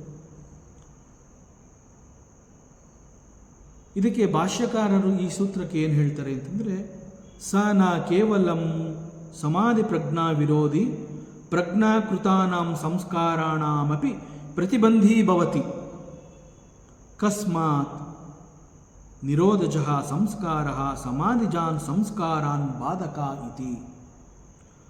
ತಸ್ಯಾಪಿ, ಇದು ಕೂಡ, ಈ ಸಂಸ್ಕಾರ ಕೂಡ ನಿರುದ್ಧವಾದಾಗ ಎಲ್ಲವೂ ನಿರೋಧವಾಗುತ್ತೆ. ಆಗ ನಿರ್ಬೀಜ ಸಮಾಧಿ ಉಂಟಾಗುತ್ತೆ. ನಿರ್ಬೀಜ ಸಮಾಧಿಗೆ ನೀನು ಹೋಗಲೇಬೇಕು ಅಂತ ಎಚ್ಚರಿಕೆಯನ್ನು ಕೊಟ್ಟು ಕೊನೆಯ ಹಂತದಲ್ಲಿ, ಈ ಕೊನೆಯ ಸೂತ್ರದಲ್ಲಿ, ನಿರ್ಬೀಜ ಸಮಾಧಿಗೆ ನೀನು ಬಂದು ತಲುಪಬೇಕಾದ್ರೆ ನಿನ್ನ ಚಿತ್ತದಲ್ಲಿ ಯಾವುದೂ ಇರಬಾರ್ದು. Not even the good samskaras also. ಈಶ್ವರ ಪ್ರಜ್ಞೆಯ ಕಾರಣದಿಂದ ಬಲಿಷ್ಠವಾದಂತಹ ಸಂಸ್ಕಾರಗಳನ್ನು ಗಳಿಸಿ ಆ ಮೂಲಕ ಅನ್ಯ ಸಂಸ್ಕಾರ, ಬೇರೆ ಬೇರೆ ಸಂಸ್ಕಾರಗಳನ್ನು ಕೂಡ ನೀನು ನಿರೋಧ ಮಾಡಿಕೊಂಡಿದ್ಯಾ. ಇದಾದ ಮೇಲೆ ನಿನ್ನ ಚಿತ್ತದಲ್ಲಿ ಒಳ್ಳೆಯ ಸಂಸ್ಕಾರ ಎಂಬಂತಾಗಲಿ ಅಥವಾ ಕೆಟ್ಟ ಸಂಸ್ಕಾರ ಎಂಬಂತಾಗಲಿ ಅದು ಯಾವುದೂ ಇರಬಾರ್ದು. That is yoga. ಯೋಗ ಚಿತ್ತವೃತ್ತಿ ನಿರೋಧ. That is called nirbija samadhi. ಇಲ್ಲಿ ಋಷಿ ಪತಾಂಜಲಿ ಈ ಸೂತ್ರದ ಮೂಲಕ ನಿರ್ಬೀಜ ಸಮಾಧಿಯನ್ನು ತಿಳಿಸ್ತಾ ಬಂದು ಸಮಾಧಿಪಾದ ಅನ್ನುವ ಈ ಅಧ್ಯಾಯವನ್ನು ಉಪಸಂಹಾರ ಮಾಡ್ತಾ ಇದ್ದಾನೆ. He is concluding this chapter. ಚಿತ್ತ ಅಂತ ಹೇಳಿದಾಗ ಅಲ್ಲಿ ನಾವು ಎರಡು ಕಾರ್ಯಗಳನ್ನು ನೋಡಬಹುದು. ಒಂದು ಶಬ್ದಾದಿ ವಿಷಯಾಪಭೋಗ ಮತ್ತು ಎರಡನೇದು ವಿವೇಕಖ್ಯಾತಿ. ಇವುಗಳಲ್ಲಿ ಮೊದಲನೇದು ಶಬ್ದಾದಿ ವಿಷಯೋಪಭೋಗ, ಸಂಸಾರ ಬಂಧನಕ್ಕೆ ಇದು ಕಾರಣವಾಗುತ್ತೆ. ಈಶ್ವರನ ಅನುಗ್ರಹದಿಂದ ಋತುಂಬರ ಪ್ರಜ್ಞೆ ಉದಯವಾದಾಗ ಈ ಶಬ್ದಾದಿ ವಿಷಯೋಪಭೋಗವು ನಾಶವಾಗಿ ಎರಡನೆಯದಾದ ವಿವೇಕ ಖ್ಯಾತಿ ಮಾತ್ರ ಉಳಿದುಕೊಳ್ಳುವಂತೆ ಮಾಡುತ್ತೆ. ಆಗ ಪರಮ ವೈರಾಗ್ಯ ಸಾಧಕನಿಗೆ ಉಂಟಾಗಿ ಯಾವುದೂ ಬೇಡ ಅನ್ನುವಂತಹ ವೈರಾಗ್ಯ ಭಾವವನ್ನು ತಾಳ್ತಾನೆ. ನನಗೆ ಏನೊಂದೂ ಬೇಡ. ಯಾಕೆ ಏನೊಂದೂ ಬೇಡ ಅಂತಂದರೆ, ನನ್ನಲ್ಲಿ ಈಗ ಎಲ್ಲವೂ ಇದೆ.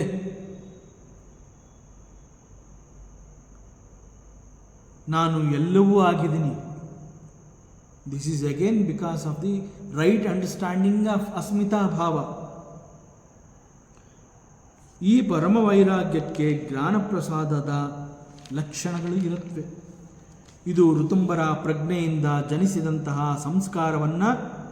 ಅದನ್ನು ಕೂಡ ಇದು ನಿರೋಧಿಸಿಬಿಡುತ್ತೆ. ಈ ರೀತಿಯಲ್ಲಿ ಪ್ರಜ್ಞಾ ಸಂಸ್ಕಾರ ಪ್ರವಾಹ ಅನ್ನುವಂಥದ್ದು ಸಂಪೂರ್ಣವಾಗಿ ನಿರೋಧವಾಗಿ ಬಿಡುತ್ತೆ.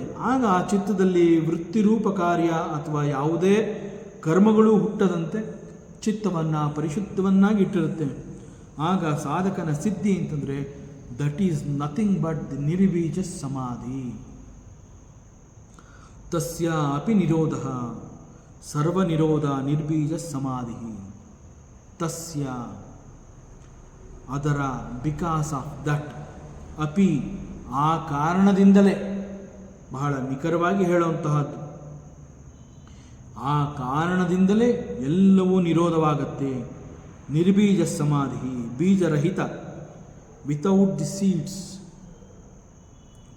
ಅಂತಹ ಸಮಾಧಿ ಉಂಟಾಗತ್ತೆ. ಇದರರ್ಥ ಋತುಂಬರ ಪ್ರಜ್ಞೆಯಿಂದ ಉಂಟಾದಂತಹ ಸಂಸ್ಕಾರವು ಸಂಸ್ಕಾರ ಬಂಧನಕ್ಕೆ ಕಾರಣವಾಗುವಂತಹ ಅನ್ಯ ಸಂಸ್ಕಾರಗಳನ್ನು ನಾಶ ಮಾಡಿ ಕೊನೆಗೆ ತಾನೂ ಕೂಡ ಇನ್ನಿಲ್ಲವಾಗುವಂತೆ ತನ್ನನ್ನು ಕೂಡ ಅದು ಕಳ್ಕೊಳ್ಳುತ್ತೆ. ಚಿತ್ತದಲ್ಲಿ ಏನೊಂದೂ ಇಲ್ಲ ಅಂತಂದಾಗ ಅದನ್ನು ನಿರ್ಬೀಜ ಸಮಾಧಿ ಅಂತ ನಮ್ಮ ಯೋಗಶಾಸ್ತ್ರ ಕರೆಯುತ್ತೆ. ಇದನ್ನು ನಿರ್ಬೀಜ ಸಮಾಧಿ ಅಂತ ಕರೀತಾ ಇರುವಂತಹ ಕಾರಣ ಏನು ಅಂತಂದರೆ, ಇದು ಹೊಸ ಸಂಸ್ಕಾರಗಳನ್ನು ಹುಟ್ಟಿ ಹಾಕದಂತೆ ಮಾಡುತ್ತೆ. ಆ ಶಕ್ತಿ ಅದನ್ನು ಕಳ್ಕೊಂಡಿರುತ್ತೆ.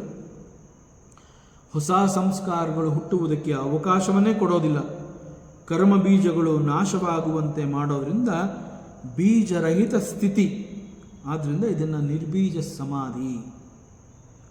ಈಶ್ವರ ಪ್ರಜ್ಞೆಯಿಂದ ಜನಿಸಿದಂತಹ ಅಥವಾ ಋತುಂಬರ ಪ್ರಜ್ಞೆಯ ಕಾರಣದಿಂದ ಉದಯವಾದ ಸಂಸ್ಕಾರ ಪ್ರತಿಬಂಧಿ ಸಂಸ್ಕಾರದಂತೆ ಕಾರ್ಯವನ್ನು ನಿರ್ವಹಿಸಿ ಸಾಧಕನ ಚಿತ್ತದಲ್ಲಿ ಏನೊಂದೂ ಇಲ್ಲದಂತೆ ಮಾಡುತ್ತೆ. ಸಂಸಾರ ಬಂಧನವನ್ನು ಕಳಚುತ್ತೆ. ಅದರ ಜೊತೆ ಹೊಸ ಸಂಸ್ಕಾರಗಳು ಹುಟ್ಟದಂತೆ ಮಾಡುತ್ತೆ. ಋತುಂಬರ ಪ್ರಜ್ಞೆಗೆ ಈ ಶಕ್ತಿ ಇರೋದ್ರಿಂದ ಇದನ್ನು ಈಶ್ವರ ಪ್ರಜ್ಞೆ ಅಂತ ಕರೀತಾರೆ. ಒಂದು ಮುಳ್ಳನ್ನು ತೆಗೆಯಲು ಮತ್ತೊಂದು ಮುಳ್ಳನ್ನು ಉಪಯೋಗಿಸ್ತೀವಿ. ಮುಳ್ಳು ಹೊರಬಂದ ನಂತರ ಎರಡೂ ಮುಳ್ಳುಗಳನ್ನು ಕೂಡ ನಾವು ಹೊರಗಡೆ ಬಿಸಾಕ್ತೀವಿ. ಬೇಕಾಗಿಲ್ಲ ನಮಗದು, ಎರಡನ್ನೂ ಹೊರಗಡೆ ಬಿಸಾಕ್ತೀವಿ. ಆ ರೀತಿ ಚಿತ್ತದಲ್ಲಿ ಏನೊಂದೂ ಇರಬಾರ್ದು. ಇದು ಋಷಿ ಪತಾಂಜಲಿ ನಮಗೆ ಹೇಳ್ಕೊಡ್ತಾ ಇರುವಂತಹ ಕ್ರಮ. ಇದಕ್ಕೆ ಸಾಧಕನ ತೀವ್ರವಾದ ಸಾಧನೆಯ ಕಾರಣದಿಂದ ಈ ಒಂದು ಋತುಂಬರ ಪ್ರಜ್ಞೆಯ ಹಂತಕ್ಕೆ ಅವನು ಬಂದು ಅಲ್ಲಿ ಋತುಂಬರ ಪ್ರಜ್ಞೆಯನ್ನು ತನ್ನಲ್ಲಿ ಜಾಗೃತವಾಗಿ ಉಂಟಾಗುವಂತೆ ಮಾಡಿ ನಂತರದಲ್ಲಿ ದಟ್ ಋತುಂಬರ ಪ್ರಜ್ಞೆ it cleanse everything and it also disappears from the ಚಿತ್ತ. ಅದನ್ನೇ ಇಲ್ಲಿ ಸೂತ್ರದಲ್ಲಿ ಸೂತ್ರಕಾರ ತಸ್ಯಾಪಿ ನಿರೋಧೆ ಈ ರೀತಿ ಕರೆದಿದ್ದಾನೆ. ನಿರ್ಬೀಜ ಸಮಾಧಿ ಎನ್ನುವಂತಹದ್ದು ದೃಢವಾದಾಗ ಚಿತ್ತವು ಪುನಃ ವೃತ್ತಿರೂಪದಲ್ಲಿ ಕಾಣಿಸಿಕೊಳ್ಳಲು ಸಾಧ್ಯವಾಗದಂತೆ ತನಗೆ ಕಾರಣವಾದ ಪ್ರಕೃತಿಯಲ್ಲಿ ಅದು ಲೀನವಾಗುತ್ತೆ. ಆಗ ಪುರುಷ ತನ್ನ ಶುದ್ಧ ಸ್ವರೂಪದಲ್ಲಿ ನೆಲೆ ನಿಂತು ಕೇವಲ ಕೈವಲ್ಯದ ಅನುಭವ, ಅದನ್ನು ಕೇವಲ ಅಂತ ಹೇಳ್ತಾರೆ, ಮುಕ್ತಿ ಅಂತ ಹೇಳ್ತಾರೆ, ಮೋಕ್ಷ ಅಂತ ಹೇಳ್ತಾರೆ. ಈ ರೀತಿ ಅದು ಕರೆಸ್ಕೊಳ್ಳುತ್ತೆ. ತಸ್ಯಾಪಿ ನಿರೋಧೆ ಸರ್ವನಿರೋಧ ನಿರ್ಬೀಜ ಸಮಾಧಿ. ಓಂ ಪೂರ್ಣಮದಃ ಪೂರ್ಣಮಿದಂ ಪೂರ್ಣಾತ್ ಪೂರ್ಣಮುದಚ್ಯತೆ ಪೂರ್ಣಸ್ಯ ಪೂರ್ಣಮಾದಾಯ ಪೂರ್ಣಮೇವಾವಶಿಷ್ಯತೆ. ಓಂ ಶಾಂತಿ ಶಾಂತಿ ಶಾಂತಿ. ಹರಿ ಓಂ ಶ್ರೀ ಗುರುಭ್ಯೋ ನಮಃ. ಹರಿ ಓಂ. ಈ ದಿನದ ಪ್ರವಚನ ಸೇವೆಯನ್ನು ಪರಮ ಪೂಜ್ಯ ಗುರುದೇವ್ ಶ್ರೀ ಚಿನ್ಮಯಾನಂದ ಸರಸ್ವತಿಯವರ ಪಾದಚರಣಗಳಲ್ಲಿ ಅತ್ಯಂತ ಶ್ರದ್ಧೆಯಿಂದ ಭಕ್ತಿಯಿಂದ ಅರ್ಪಿಸೋಣ. ಶ್ರೀ ಕೃಷ್ಣಾರ್ಪಣಮಸ್ತು.